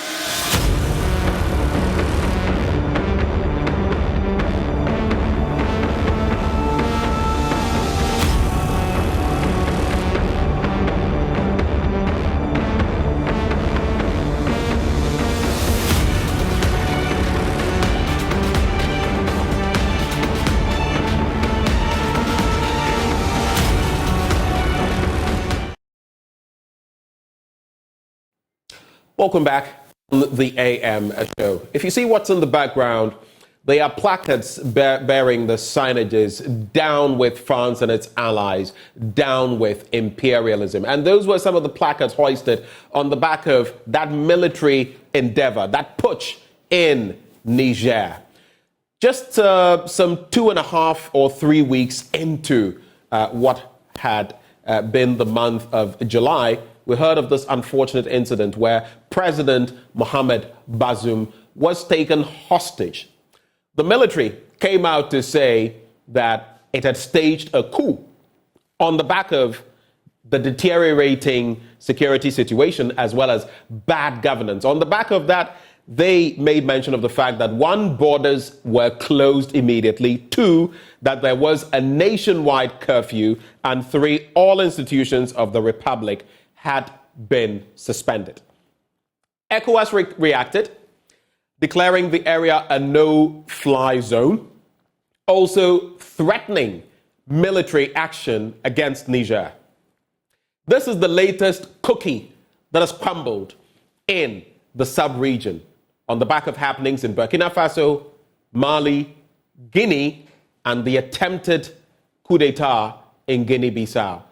The question is ECOWAS a tooth-filled bulldog, or is it toothless in this situation? How about the African Union? And where do we go from here as coups are back in vogue? Well, joining us for a conversation this morning, Professor Kwadwo Appiagyei-Atua. He is international human rights and public international lawyer and lecturer. He joins the conversation. We also have Seydou Abudu, President, Ghana Community in Niger. We'll try to get some other guests joining the conversation. Professor Vladimir Nchidanso, International Relations Analyst, together with Professor Kwesi Enning, Director, Faculty of Academic Affairs and Research, Kofi Annan International Peacekeeping Training Center. All of them join us as we deliberate on the fire that has been sparked in Niger and what the way forward is. Gentlemen, a very good morning to you. Thank you so much for joining us on the AM show. Thank you very much. Good morning. Thanks for having us. Professor Enning, let me start with each one of you for brief thoughts on what has transpired in Niger. The flame of coup d'etats is catching the sub-region afire. What is your take, your understanding of the circumstances there? The military says deteriorating security situation and bad governance. What do you make of what has happened in Niger? I'll start with you, sir. I think the military needs to create a narrative that taps into the frustrations of people on the streets of Niger. It's the same military that is undertaking the counterterrorism initiatives. They failed, so the real question then becomes, what do they think they can do differently? And I think they've also mentioned corruption. They've mentioned worsening economic situations. They've mentioned the manipulation of the army for political ends. So there are a multiplicity of things that led to what is happening. But the tipping point relates to the battle between Issoufou and Bazoum, and Bazoum's desire to stamp his authority on the government by replacing some of the chiefs of the army. The fascinating thing with Niger is that the underpinnings of what led to this coup is rampant on this continent. I mean, those causes that drove the military, and just now I think we are seeing some pictures of the French embassy under attack and being bent. So things are beginning to get out of hand, and they will continue to get progressively worse until there is a process of negotiations with the new people who are in charge. Thank you for those initial comments. Let me come to Dr. Vladimir Nchidanso.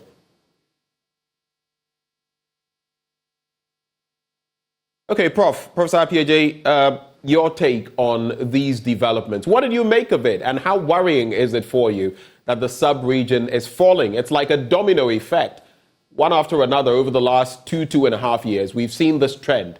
Where does it stop? It is a dismaying trend, and it's something that we have predicted.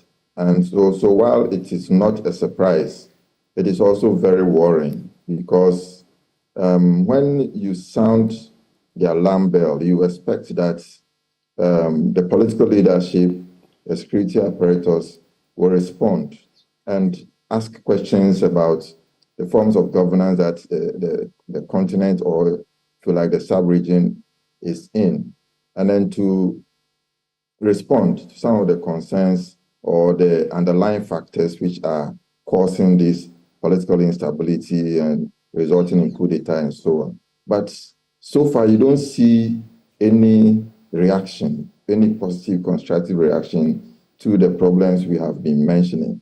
And so for that matter, it's not surprising. And if we are not careful, the trend will continue because of the fact that the military always want to tap into the people's grievances, look at some existential threats, which they would then use as a basis to come into power.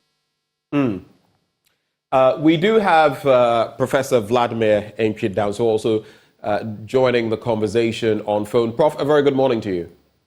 Morning and good morning to your listeners. Right.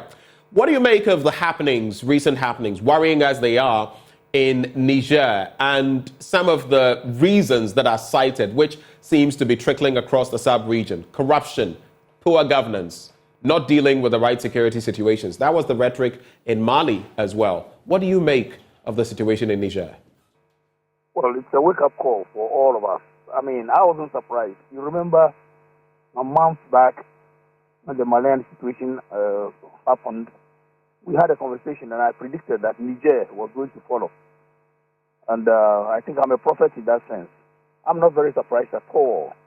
But if you look at the ingredients for interventions, they are all there. These are not conspiratorial coups as such. These are systemic coups.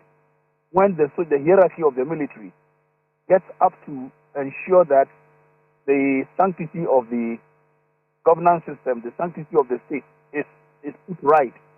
They just believed that the country was going to implode. The direction was such that, I mean, because if you look at the spontaneity of support and the anger directed against France and that sort of thing, you would realize that we all have similar situations and we need to be very careful. That's why I'm more worried about the stance taken by ECOWAS, which may exacerbate the situation. Now that you talk about the stance adopted by ECOWAS, Colonel Abdrahmane, who speaks for the military grouping that claims to have taken over Niger, made a categorical statement warning against foreign intervention. Of course, if you look at the placards where they say "Abat la France et ses alliés, abat l'impérialisme," they are targeting France just as Mali has done in recent days. But they are also saying that don't interfere. Yet ECOWAS is hinting at interfering, even triggering the military option. Is that prudent from ECOWAS? I strongly suspect that ECOWAS has not read the science well. And I know that these things are a bluff. AU bluffed and we couldn't go to tiny Burundi. You know, when all the things are such that we should have gone into Burundi. You know, it takes not less than 6 months, not less than 6 months to be able to mobilize forces from group contributing countries. The UN is an example. Every multilateral organization that wants to mobilize, except the EU, where they have a standby force, the NATO, you can't mobilize within 6 months. And then your logistics, how you plan your game, you know, it's not easy. That's number one. And number two, almost all the countries in West Africa have similar problems.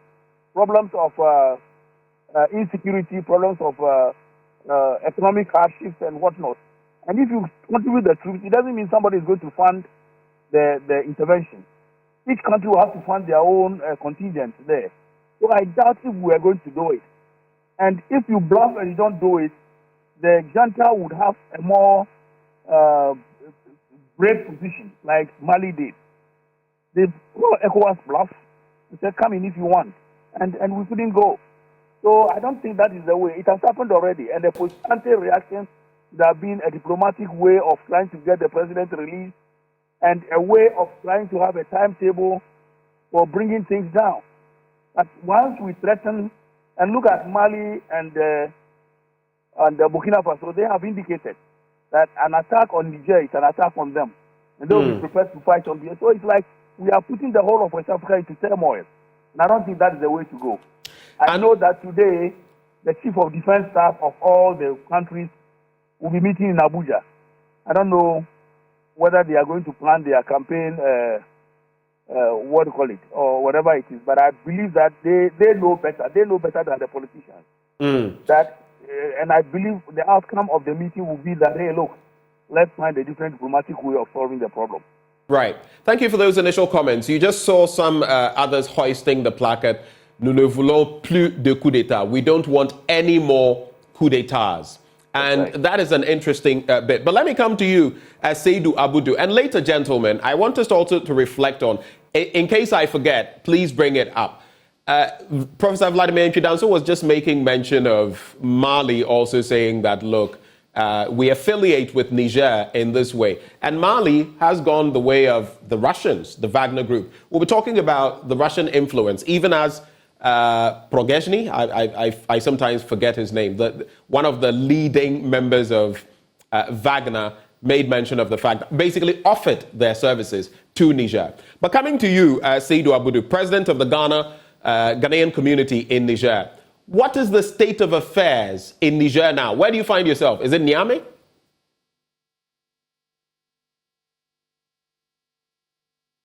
Hello, Mr. Abudu. You may have to unmute.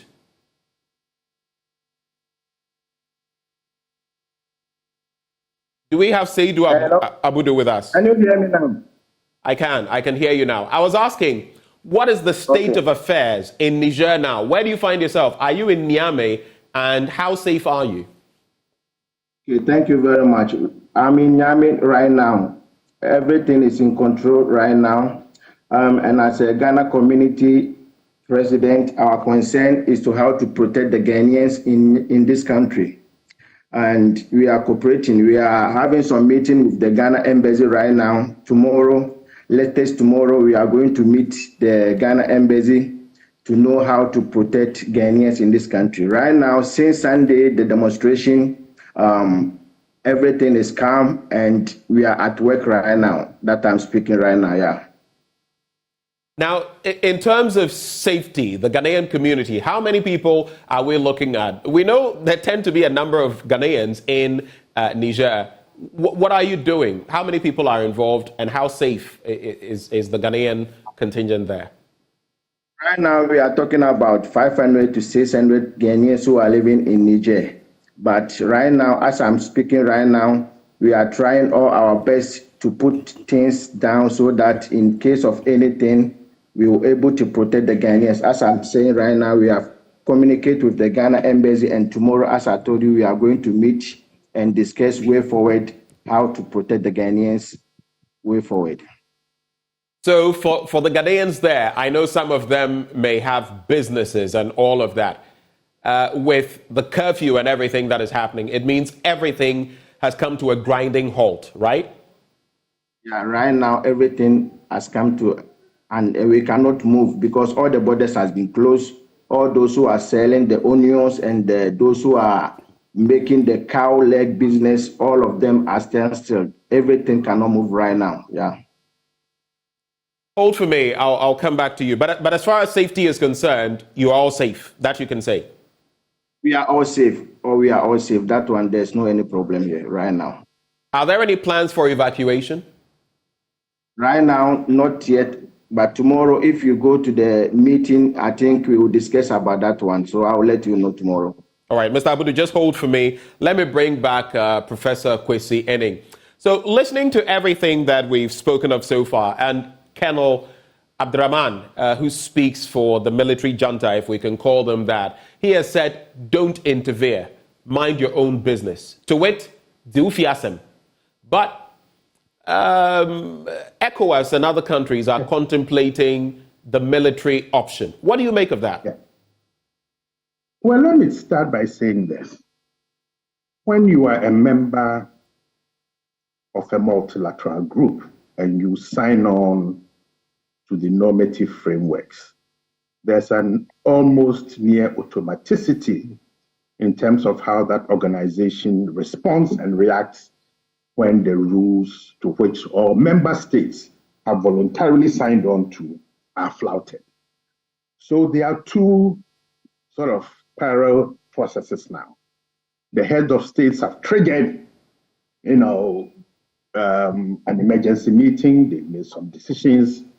And I think Vladimir has made a very good point about the disconnect between what the political arm of the ECOWAS integration process is saying and what he suspects the CDSs, when they meet tomorrow, will also advise. So I think there'll be a suggestion for some military diplomacy whilst the political one is going on about getting them to the table to agree to some transitional period of sorts. Now, if you remember, the junta was giving 1 week, and from what Vladimir is saying, they are flying into Abuja tomorrow, today. The meeting will take place tomorrow, meaning that they will bring some suggestions and conclusions by Friday, Saturday. So the 1 week is over. Now, when multilateral institutions seek to intimidate their members to toe a particular line and change their behavior, and they are not able to fulfill what they have said they will do, that leads to a credibility gap. And from what Vladimir is saying, you don't put together an intervention force in less than 3 to 6 months. And most of these intervention forces anyway would need external support to be able to do so. Transport planes, the necessary firepower. So my understanding is that we are going to see some back channel negotiations going on. You also mentioned that we should bring in Russia and Wagner.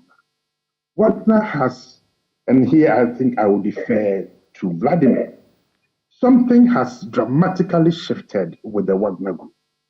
When they made their attempt to go to Moscow and the negotiations took place, Wagner is no more a mercenary group nor a proxy of the Russian state. Those who remain have been brought into the former Russian army, meaning that when Mr. Prigozhin speaks, he's speaking almost on behalf of the armed forces. That's number one. Number two relates to Burkina Faso and Mali and the joint statement. I think Algeria is also giving indications that were a military intervention to take place, it will then affect the southern part of its territory that borders that country. Mali and Burkina Faso's statement taps into the sense of disaffection, the expanded disaffection with France and foreign intervention generally. And I think it's something that we cannot take for granted. Niger borders about 7 countries, including Nigeria itself. So the way and manner in which we handle this particular crisis can either inflame it or, similar to Burkina Faso, Mali, and Guinea, begin a transitional process of saying, how do we move back from the brink? Prof, let me quickly interject. We do know that the ECOWAS CDSs, the chiefs of defense staff, are meeting, like you've already hinted. But since you're talking about it could spark something negative or it could lead to that necessary transition, is ECOWAS taking or adopting the right measures in this instance? No. I think they are adopting an automatic response. You've made a coup d'etat, the protocol says this, we'll have to suspend you, we'll have to do A, B, C, D, E, F. ECOWAS doesn't seem to be learning from history and doesn't seem to be learning from the way that the sub-region has transformed. I would suggest, and I'm certainly sure that my brother Appiaje, Ekia, and Vladimir have said this in different forms, we need an incremental response system that says when we see corruption that leads to disaffection, we step in. Okay, we have a criteria that allows us as a supranational institution to crack the whip. Okay, so that we don't wait until the extreme happens and we just dust off these documents and begin to read what we have all signed up to. In other words, we are reactive rather than proactive. Very reactive and very slow, even in that way. So there's a lot of lessons that we need to learn. Sierra Leone nearly happened yesterday. Okay, Macky Sall in Senegal has, how can you ban a legitimate opposition party? Okay, ECOWAS is quiet. So we need to be learning lessons in a preventive manner. How do we ensure that the structural underpinnings that have contributed to these successful 4 coups d'etats that are found in all member states, as all my colleagues have indicated, are not allowed to transform into these unwanted coup d'etats? Look, Appiaje, Ekia, myself, and Vladimir, we don't want coup d'etats, but we cannot deny that there are problems across the sub-region and with a bulging youth population, desperate, excluded, increasingly poor, will grab onto anything that gives them a sense of hope. And what we are arguing for is the boldness that our multilateral institutions have and encouraging the peers, the heads of states themselves, in telling their colleagues, this behavior puts all of us into danger.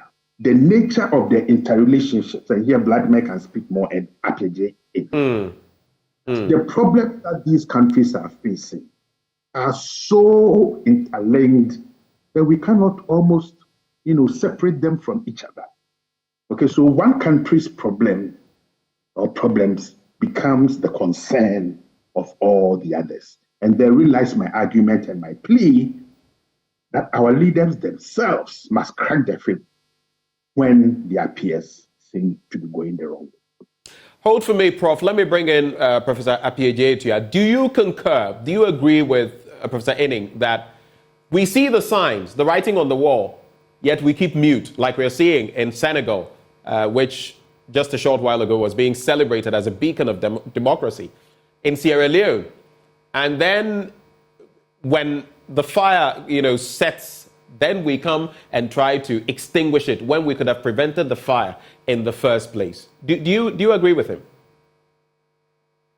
I definitely agree with that view, and it's the same case we've been making. That, listen, the problem is staring us right in the face. We are sitting on a time bomb, and this is what we can do to defuse the bomb from exploding.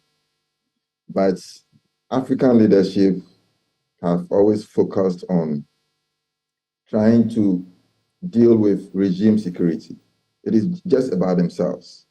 It is not even national security that in itself has become sort of not a very strong way of dealing with security in the national security, in the sense of promoting the security of the state by just focusing on the traditional military approach to security, but bring in human security.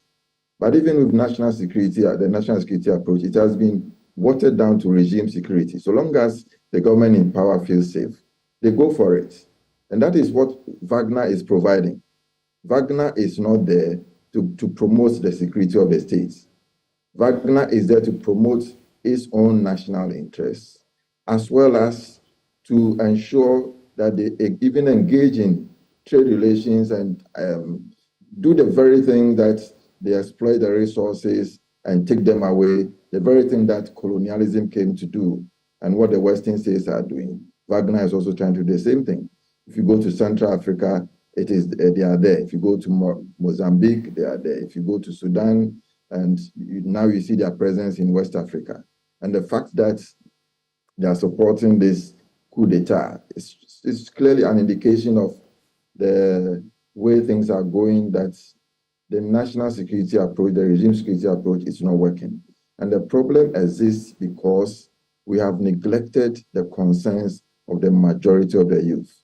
A recent Afrobarometer survey tells it all, that the majority, of course, a slim majority, about 53%, and the majority of them, in any case, are the youth, are inclined towards military intervention on the continent.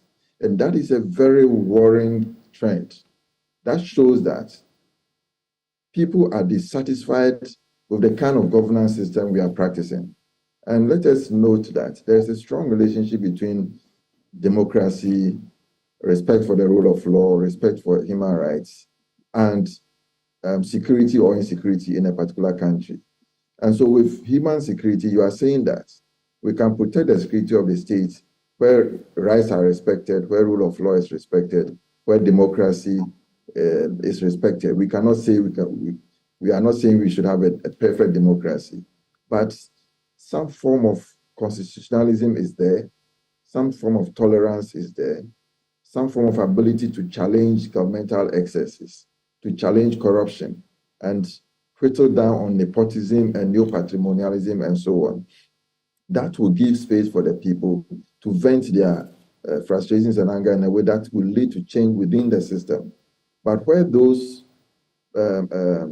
avenues are blocked, it leads to a situation where they call for the military. And the military also take advantage of that. And Wagner was also take advantage of that. Now, we thought that after the collapse of the Berlin Wall, we were into a unipolar world. No. Now we are back into the Cold War environment. And now it's not only between Russia or the Soviet Union and the Western world. China and all of that are in there. China is also in there. China operating more from the economic angle, but Russia trying to look at it from the military angle. So very soon we're going to see African states becoming pawns in the chess game where you have to choose sides, and therefore democracy is not going to be respected. Quick one, Prof. Is it possible for Africa to gain from all of this, or once we are pawns between the kings and the queens from the West and the East, we are going to end up being the losers? Because now, again, one more time, it's not the Germans and that conference compartmentalizing Africa, but Africa has become another chessboard like pizza being shared. The Russians are fighting, the West is also fighting. Who wins in the end? Are we going to be the losers one more time? Briefly on that. Oh, yes, we're going to be the losers one more time. And we are going to be the losers because instability is going to become a problem. And where instability comes in, there is the attempt to say that we need security first. So human rights should go hang. Right. And in so doing, we're going to have disaffection, disenchantment, and we should also recognize the fact that these terrorist cells are there. Yes, and you can mention a couple of them from Mali, Niger, to Burkina Faso, and so on. Right. Let us also consider the porosity of our borders, the fact that there is strong inflow of arms within the sub-region. All these are the ingredients of insecurity, and this can be easily exploited by the powers that be to create that insecurity. Then Wagner comes in and they say that we'll protect you, we'll give you the security. Of course, we are all concerned about the imperialist tactics employed by France, especially in these countries. But the solution doesn't lie in saying that you are replacing one power with another power. The solution lies within, where we empower the people, where we practice democracy. That is what is going to cause the change, that will create the stability that will enable Africa to acquire the agency in international relations, to be able to make a case of how it should define its own foreign policy. The AU should have a foreign policy that it should follow. ECOWAS should have one that it should follow. That is what will determine the position where we stand and how we can gain from this environment. Now, if you can see, and I'm sure our panelists can also see, the plumes of smoke emanating from different places. This, what is perceived to be a public institution of state, and we know all of them have shut down, basically. You can even see an explosion there, I think, an electric, wire or something of the sort, the pillions bursting into flames. And these people are just there pillaging, I can't see what exactly it says. I see Bienvenue, but I don't see the rest of it. But this appears to be some state institution. And look at what is going on. This is also what we are trying to avoid, because then there is a lot of destruction. And like in Liberia or Sierra Leone, coming back on its feet as a country becomes problematic. But let me come to you now, Professor Vladimir Antwi Danso. Interesting points Professor Etia raised. A lot of our governments are focusing on regime security, but if the people themselves are not secure, I'm talking about human security, which now is the new trend of things. Military securitization of the world is a thing of the past. It is in there, yes, but human security. For example, economic rights. The SDGs will talk about them. A decent source of living, yet across the continent of Africa, right here in Ghana, we see the instances where many people are unemployed on the back of the latest Ghana Statistical Service release. A lot of our youth, not in employment, not getting an education, not getting training, not practicing any vocation, and they are just there, a ticking time bomb. Which also makes us reflect on the fact that since 2020, there have been 7 successful coups in West Africa and Central Africa, the latest being the one in Niger. So my question to you, Prof, how does this flame in Niger affect Ghana, directly or indirectly? What is our level of risk? As I indicated, and Professor has also indicated, the point is this, that we have similar specificities within the West African sub-region. As you rightly put it, regime security should have been a thing of the past. And human security assures the people of a collective way of moving forward. Unfortunately, government upon government within the sub-region are thinking about the next election, satisfying global norms, that democracy, and then you check that there is democracy, frequent elections, institutions of state, etc., rule of law. But then there is no rule of law. All you see is that it's only when the soldiers come in that we believe that something odd has happened. Look at what is happening in Senegal. What is ECOWAS waiting for before they trigger off the panel of the wise to be able to at least bring things down? And they have a problem with Casamance already. And then the population, a lot of it's about 18 to 20% unemployment rate in Senegal. And yet, what is happening is so bad. And when it goes so bad, what happens is what I talk about as systemic coup. The military will just see that, let us intervene before there is an implosion. So I will not be surprised that in future you see something like that in Senegal also. So with Ghana, we should be very careful. Let us not play the ostrich by thinking that, everybody is touting Ghana as a seriously democratic, whatever it is. The level of indiscipline in the country because of the lack of human security is such that when there is anything untoward, we will see some kind of explosion in Ghana. And in almost all the countries, Nigeria is worse. There is hardly any country within the West African sub-region that does not have the ingredients for implosion. And that is what we should be thinking about. Now, also considering the fact, and we'll talk about the means of resolution, because we've also heard from some groupings that the traditional leader of Sokoto, the Sultan, basically has been deployed to aid in resolving the matter, which would be a curious choice because he is not a political leader, he's a traditional leader. But before I get to that, just a quick set of facts on Niger, for those of you who may now be joining the conversation. It's a landlocked country in West Africa named after the Niger River with an area of 1.2 million kilometers squared. It's a big place. It's bordered by Libya, Chad, Nigeria, Benin, Burkina Faso, Mali, and Algeria. It has a population that is small, 25 million, but has one of the highest fertility rates in the world. It gained independence from France on the 3rd day of August 1960, just about 3 years after we gained independence. And its GDP, pretty small compared to ours, $14 billion, with an economy that is dependent on mining and farming. Interestingly, and this is the catch, maybe where some of these foreign powers explains why they've been so interested in Niger. Uranium.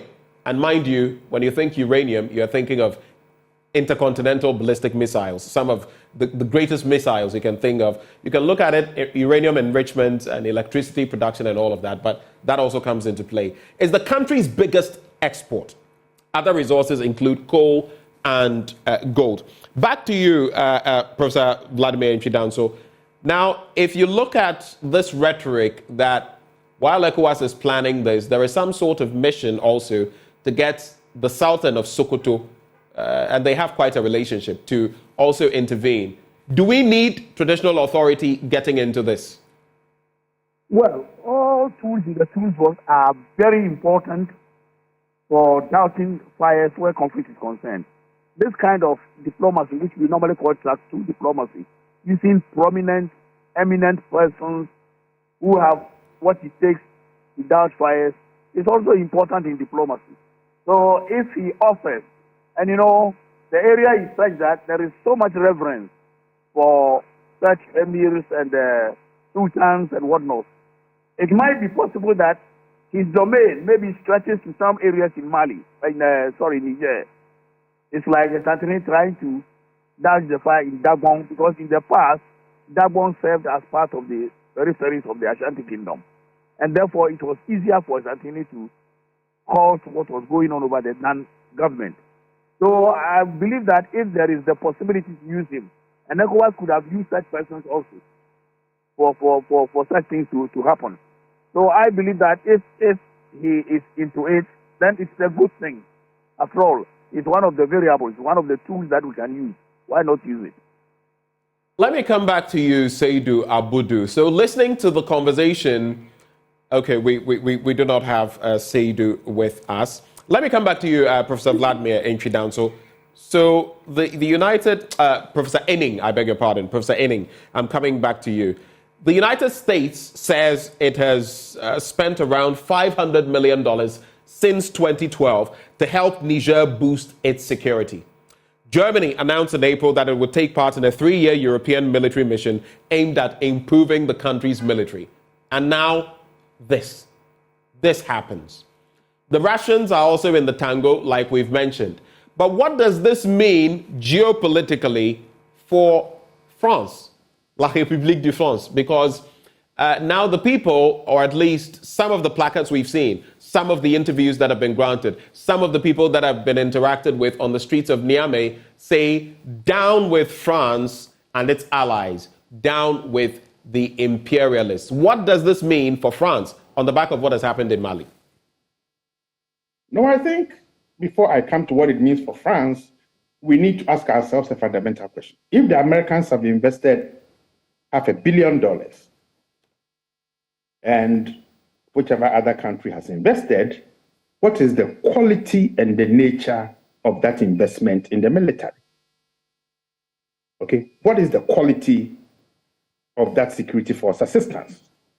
And to what extent did it seek to respond to the operational challenges faced by the military in this particular country, and how this institution responds to the security threat that they faced? Was the assistance just to get a base that allows them to focus narrowly on how to prevent the export of violence into these countries? So we need to be more critical about the nature of security force assistance and not to perceive them as visitors coming bearing gifts. And therein lies the types of physiology emanating from the State Department. Their unwillingness to use the word coup because under American legislation, they cannot be seen to be dealing with people who have made a coup. So what does Niger mean for France? Well, second point, there's a new geopolitics on the sub-region. There's a new assertion and a new demonstration of agency by African states.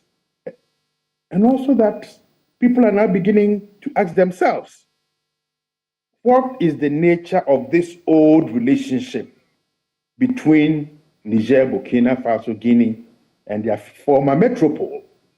How much have we benefited from them? So whilst we are concerned about the intrusion of the military into politics, I think it's very natural to also ask, what have these countries benefited from this, neo-colonial, post-colonial relationship? And if one looks at the behavior of the French foreign and defense ministries, the type of words they use and their language in Guinea, Mali, Burkina Faso, and now in Niger, the thinking in Paris is that these are still our subjects and they must listen when we speak. And when, as a former colonial power, you behave that way, particularly in a tense situation, you don't help to bring clarity to the problem. Rather, your behavior incenses people and adds fuel to the tensions that are there. So France certainly is on the back foot, it's losing out. And one can list a couple of other Francophone countries that are not particularly stable. And the behavior of Macky Sall in Senegal certainly leaves a lot to be desired. But once more, all those who can and ought to respond are very quiet.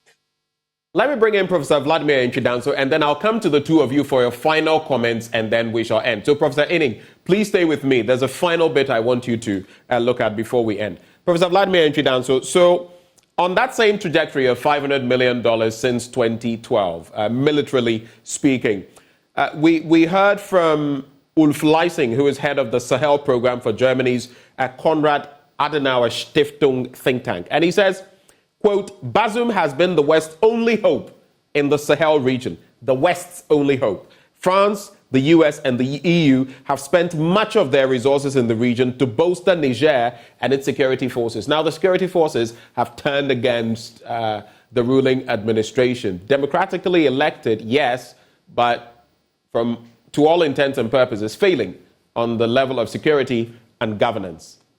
Is the West becoming overbearing, overweening in terms of we've done this and so we expect that from an African country? Yes, the West has a nonchalance of take it or leave it. In fact, French failure in Africa is only because of this kind of attitude. And the rise of popularity of the Russians and acceptance of China in Africa is precisely because of this. That they would want to use Africa and African countries as part of their international geopolitical and geostrategic catalog. And that is what is the crux of the matter, And if you watch out Mali, Guinea, all other places, they're saying French out. And already French has withdrawn virtually. And that is the end of the French Empire in Africa. Macron tried to recalibrate, but lamely. And therefore, it's not going to happen again. More so that the French citizens, French-speaking countries now feel there is a new kind of partner in Wagner. So the Germans, the Europeans, and all that they bring, at times they want non-kinetic approach to solving the problems of the French-speaking countries. And by that I mean using money to try and build schools, hospitals, etc., etc. Good. but then they do so with the intention of making sure the Chinese and the French, the Russians don't come in. And that is what is annoying the French-speaking countries. Most of them are saying, do you want to choose our friends for us? Allow us to choose our friends, kind of. So it's a dicey situation. Right. Europe is now realizing that their base, which they have always used as part of their security calculus in Africa, is now waning. And I believe there's no turning back.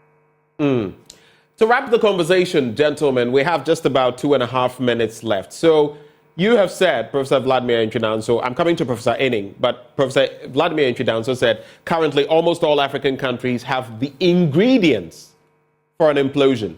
The ingredients. Of course, if you have the ingredients, someday you will be preparing some food, maybe food that you don't want to eat.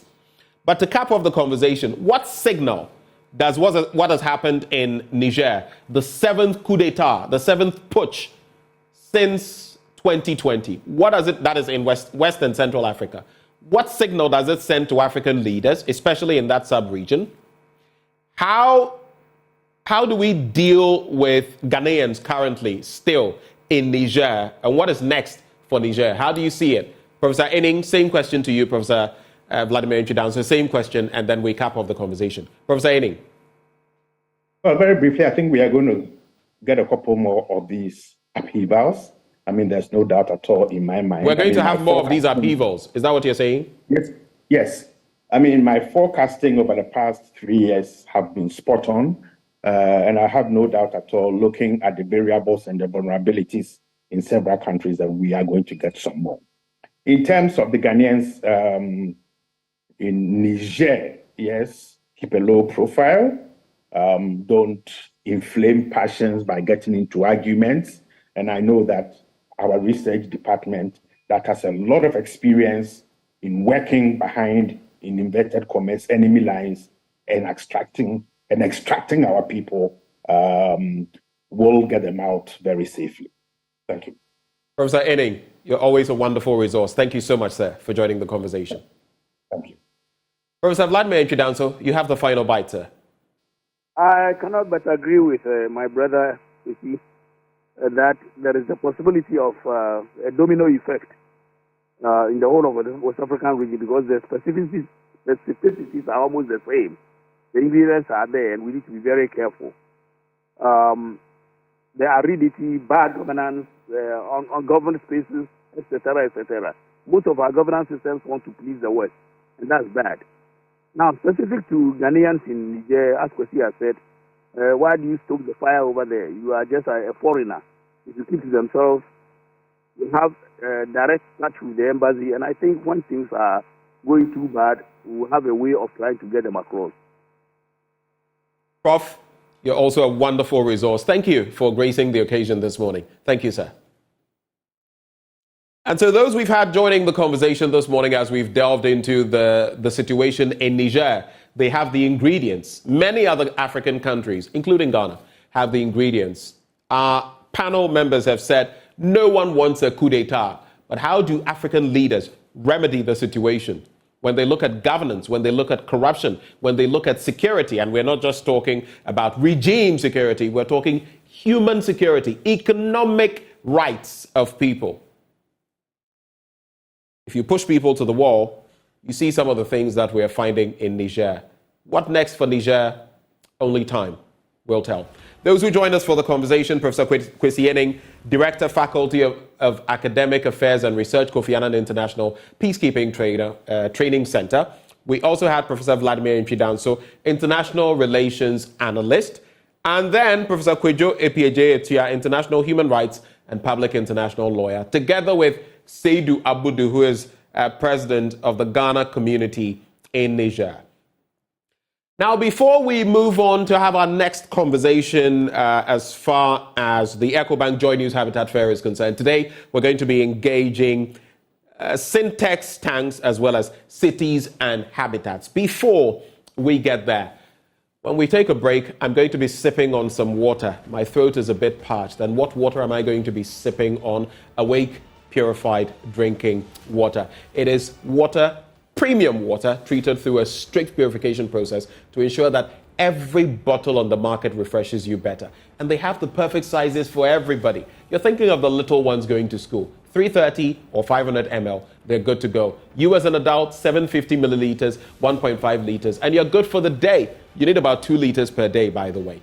And if you're thinking of your office or home, they've got you covered there as well. They have 19-liter jar bottles that are ideal for your dispensers in your office or at your home. So all you must do now is stay awake with Awake Purified Drinking Water. It's also so heartwarming because it's one for life. For every bottle of Awake Purified Drinking Water that you purchase, an amount is donated to the National Cardiothoracic Center, to their kitty, to help those who cannot afford treatment. It's another quality product by Casapreco Company Limited. If you'd like to purchase in bulk, reach them on 0262 351 251. This advert is FDA approved. When we return, all roads lead to the EcoBank Joy News Habitat Fair. We'll be right back.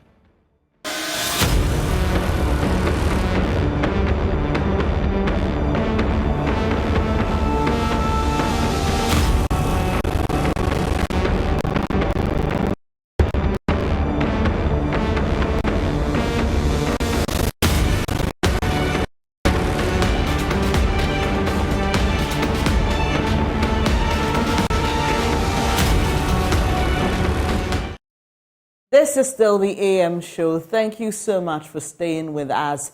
As you may be aware, the second clinic of the EcoBank Joy News Habitat Fair comes up from the 4th to the 6th of August, and it will be at the West Hills Mall. And like we always do, we like to let you in on what our sponsors and our exhibitors have for you. And also, most importantly, to focus on you as a client and to give you reasons why you should visit our stand, because you are the heart of everything that we do here. So this morning I've been joined by Aaron Lamte. He is admin manager at Cities and Habitats, and they are undertaking the planned city extension project Rent to Own. Grateful that you could join me this morning. How are you doing? I'm good. And yourself? I'm doing great. How's the project coming up? Well, it's picking up gradually and speedily because a lot of people are trooping in. Then they are making requests for more homes because that is a major factor, a major thing that everyone is looking up to. It's interesting, but you are undertaking this project because there's a need in the market. People want to own homes, but paying outright and making, or what's available on the market is not something that satisfies a lot of clients here in Ghana. So the rent to own is that what you pay gradually until you own the building. Yes. Give us more details about it. Okay, so as you premise your statement, the cost of building is a bit high currently. So, and the income levels of Ghanaians, I think the research by the Ghana Statistical Service indicated that over 80% of public workers earn less than 3,000 Ghana cedi. So it means that trying to get your own home become a challenge. So the rent-to-own concept gives you a timeline of 25 years to spread the cost of the building so that you pay gradually. So as you pay your monthly installment up to the 30% of the total cost, you move in. So that will be around the 5th or the 6th year. You move in and then you continue paying till you own it after the 25 years. So that is a rent-to-own concept. So as you are in your own building and paying monthly installment to own it, it's as if you have rented the building. Okay. But actually it's your own home. And when you complete it in the 25th year, you own it. You can reduce the number of years, but we give a maximum of 25 years. That's fantastic. So there's a lot of things that come to the mind of a client when choosing a home. So many things. You're thinking, should I go for comfort? Should I go for luxury? Should I just go for affordability? Or can I mix the bag with all these three? For you, as somebody who works within the housing sector, what would your advice be to a client looking at the situation we find ourselves in? And you shared very fantastic statistics. What should we be looking out for when making a decision to get a home? Okay, when you're making a decision to get a home, almost all the factors that you mentioned comes to play. So you're looking at affordability, because your ability to pay is what makes you entitled to what you want to own. And then you also look at comfort, because the number of children you want to have or the size of your family also comes in. You can't buy one bedroom house and then have a family of like 6 children. I'm wondering how they're going to cope with it. So comfort also comes to play.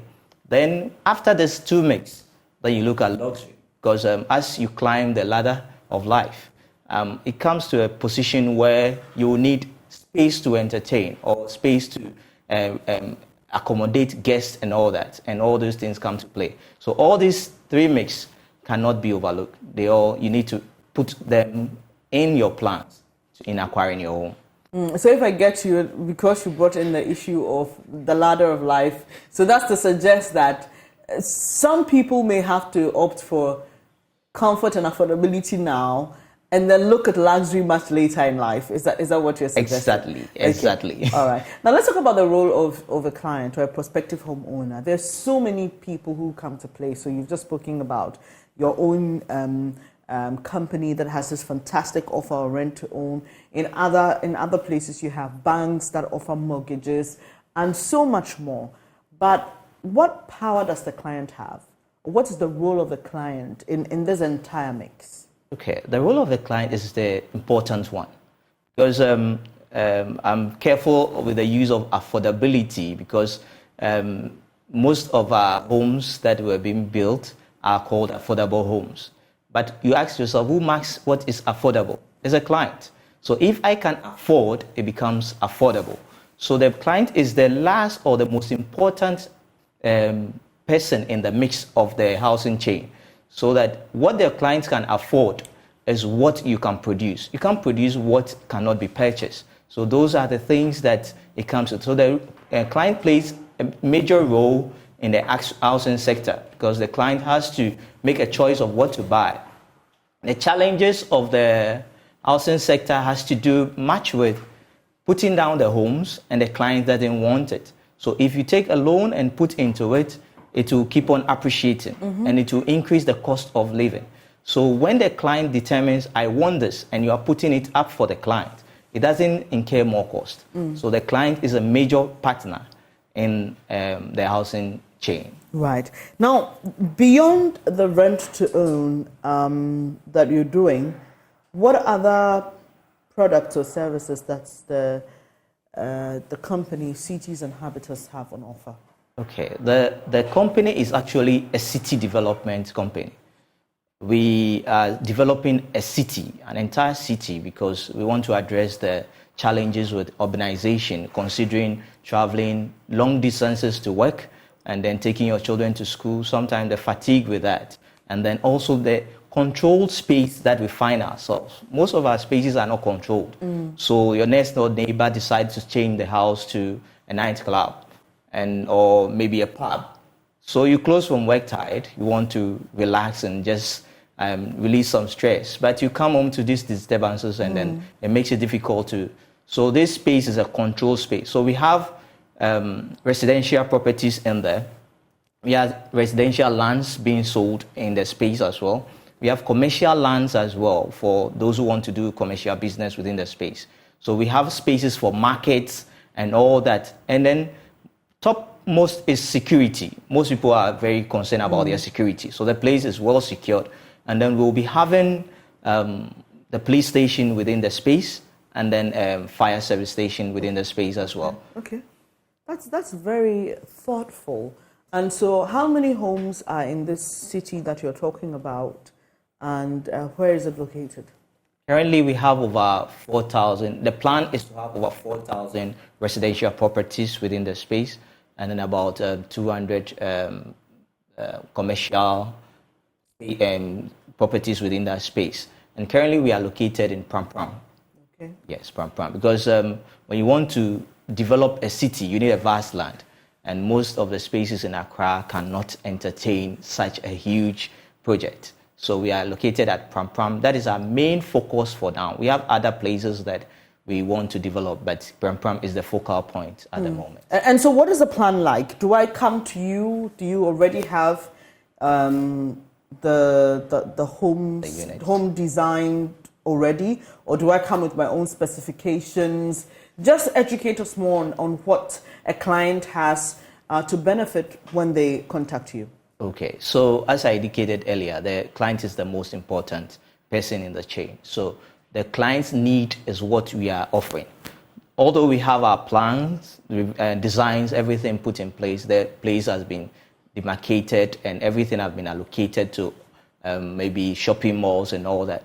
When we have our 2 bedrooms, 3 bedrooms, we have our townhomes and then our villas, all have been designed and put down. But the clients, when he comes and he wants a change, that can be done with the internal structures. Maybe you want, instead of a pillar or maybe a block work, you may want a glass work so that you'll be see-through or anything. All those little bits of changes are considered. So everything has been laid out to meet the standard. So when you come and you look at it, it's difficult for clients to say change it for us, but some also have their preferences. So they also come in and then give us their preferences and then we put it up for them. Are these homes ready to be occupied as we speak, or the client has to pay up to a certain point before the facility or unit is completed for them to move in? Okay, so the homes that are ready are for those who have started paying already. Okay. As I indicated earlier, most of the challenges has to be that you put up the building and then you have people coming to buy. So if they don't come to buy, then you incur cost. So this one is to make sure that we build together with the client. So you come and indicate which building you want us to start building for you, and then we start building it for you. And then we give you after you pay 30% of that, you move into the homes, and then you continue paying the rest. So they are not there readily, you come and see and you buy. If you come to the site at the moment, any building you see up there is for someone who has started paying already. Right. So finally, just tell us how to contact you. I know that many of our patrons will visit the West Hills Mall for the second clinic, but for many who may even be outside the country watching us via social media or the My Joy Online platform, how do they contact you to make further inquiries? Okay. To come to that, I think we are offering some packages at the West Hills Mall and the Habitat Fair. We are doing 50% discount on our registration fee at the fair. So this period at the fair, the main one, then West Hills Mall, anyone who comes there and want to have register with us, you pay 50% slash off the actual fee of 500. So you pay 250 to register with us. And then we are running the 1530 promo. The 1530 promo is when you pay 30% of the cost of a building, that is when you are entitled to move in. So if you pay this 30% outright, we are giving you a 15% discount on the 30% before you have access to your home. That's huge. Yes. So that is what we are trying to offer clients who come to the West Hills Mall and anyone who attends the Habitat Fair. And then also, if you want to reach us, contact lines 055 55 30 300. So 055 55 30 300. Or you can contact 0577 911 101. 0577 911 101. And then you can log on to our website, newaccra.city. Everything there is, user-friendly. And then we are also on Facebook and then Instagram. So all these spaces are available for you to reach us. Thank you for joining me this morning. You're welcome.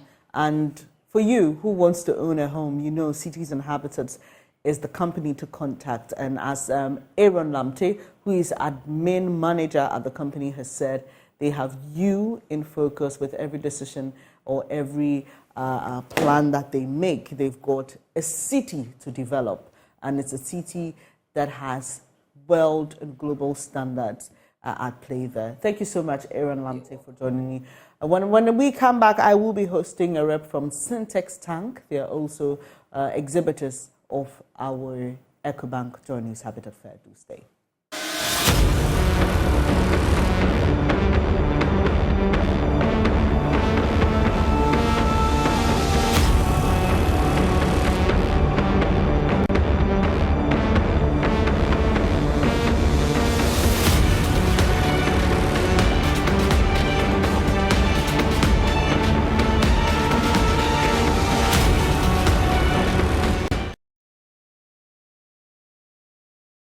Right. So it's very important that you have good storage for your water. And who else than Syntex Tank? And this morning I've been joined by Imran Ashraf. He's head of sales there. Great to have you this morning, Imran. And you're here because we organized the second clinic of the Joy News Habitat Fair. And Syntex Tank has been doing this with us for quite some time now. But you have some good news for your clients, and also because people are beginning to change taste, preference. You know, someone said, I don't want a black, water storage facility. I want something else. Just let us in on what your new plan is to satisfy clients and whatever specifications they may have. Okay, so good morning, Bernice. So as head of sales for Syntex, my job is not only to find homeowners, but also we look at commercial and industrial clients as well. And we're trying to provide an option where the customer can customize the tanks in terms of the color and screening it with their own name or their own logo on the front, because branding is becoming a much more, like the awareness of branding is becoming much more important to people now, especially in the commercial sector. So homeowners are more concerned about price, but our commercial clients want to find something unique that represents their brand. So we try and cater towards both of these target markets.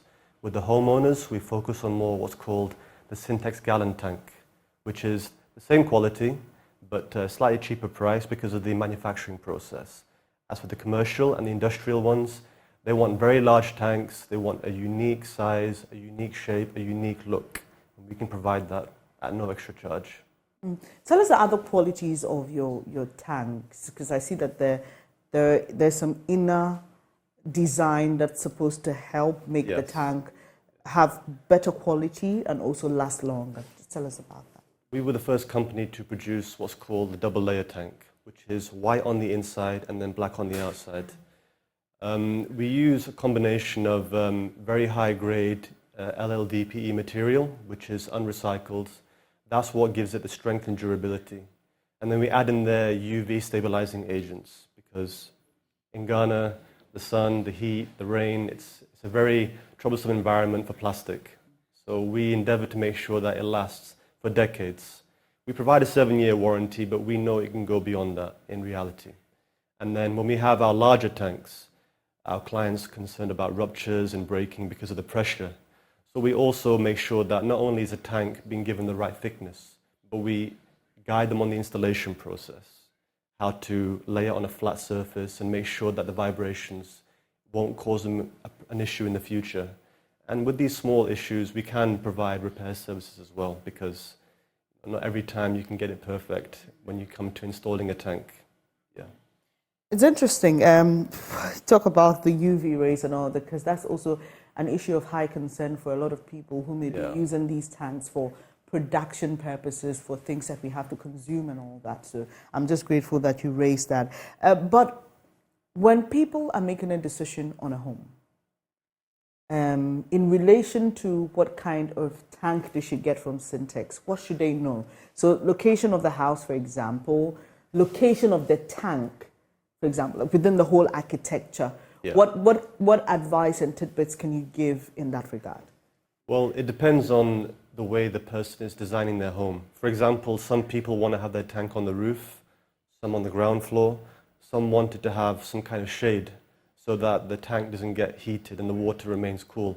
Others want to make sure that the tank is not going to have any possibility of people knocking into it or walking on the pipes. So the tanks are made for all those scenarios. It's not like we design them specifically for the roof or for the ground. Okay. But having said that, we advise clients based on the size of the tank. We recommend that it's on the ground, on the roof, and then we allow them to make their own choices, because we are there to supply the tank and give advice. At the end of the day, it's the client's choice how and where they want to position it. And in terms of the design of the tank, black tank is the default standard because of the way it absorbs UV rays. Lighter tanks allows the light to enter the tank, and that can cause issue with maybe growth inside the tank of bacteria, which is why you've got to have a kind of a cleaning process. But if you've got it shaded, then there's no issue of that, because the sun can't really get directly onto the tank. These are the kinds of things we tell our clients. Now, on the issue of having the client, getting a tank according to their specifications. There are some wild clients, right? So, I mean, there are people who would say, for example, can you give me a multicolored tank? Is it? So, I mean, so maybe half of it is blue, half of it is red. I mean, people have crazy ideas, but is there a limit to this, or it's endless possibilities? You should come to the factory and see how we make the tanks. Okay. If you want to find out what we can and can't do. Okay. Making a multicolored tank, we have not had that request before. Okay. But yeah. We like a challenge. Yeah. Anything is possible. We actually only provide it like in one color. Okay. Because we use a roller molding process, so the whole tank is like a uniform color. Oh. Yes. But in terms of layers, the inside can be a different layer to the outer layer. Okay. So we can provide that. But in terms of the tank looking like a different color from the outside, it's one standard color, yes. Yeah, but if I want a red tank or a blue tank? No problem. Yellow tank? No problem. Wow. Let us know. Endless possibilities. This is Imran Ashraf. He's head of sales at Syntex Tanks and Syntex Tanks. And today we're talking about what they have on offer for you as a client, whether commercial or industrial. So before we wrap up though, just let us know what you have on offer, because, you know, Ghanaians like good news about discounts and payment plans and packages. So just run us through that briefly and what you have for people who visit you at the West Hills Mall. Okay, so the Habitat Fair is designed mainly for homeowners. So we are here to provide people with the awareness that there are other companies out there that provide water tanks, not just for the finish off a house, but also in the beginning stages. If you're building your house, you also need a water tank to provide water to all the labor workers. And then after you've done the house, you service it with water. So we are trying to make sure that our homeowners are aware that we're here. We have agents all over the country. I think about 300 agents spread across the whole country of Ghana. So they can come to the West Hills Mall to find us there. And then if they want to make a purchase, they can come to our factory in Spintex or to any one of our agents all over the country, yes. And in terms of the Habitat Fair, we are bringing on board a promotion, a 5% discount on any purchase you make at the Habitat Fair using our coupons. And then we have the Syntex gun tank, which I've already mentioned, yes. And yeah, in terms of our delivery, we can provide free delivery anywhere within Accra. If it goes beyond that, it's still a possibility, but we want to make sure that we're also giving our customers value for money, but also keeping on board with our own model of business as well. Yes. Right, okay, so if you're building a home and you need a tank, please come to the West Hills Mall from the 4th to the 6th of August, because Syntex Tank is offering you a 5% discount. You can only get it at the EcoBank Joy News Habitat Fair. Let me say thank you, Imran Ashraf. He's head of sales at Syntex Tanks, and that's how we end this edition of the AM show with me, Bernice Abubedu-Lansa, and Benjamin Akapo. God willing, tomorrow we are back again with another exciting edition for you. Up next is News Desk. Please stay with us. We are your most credible news source.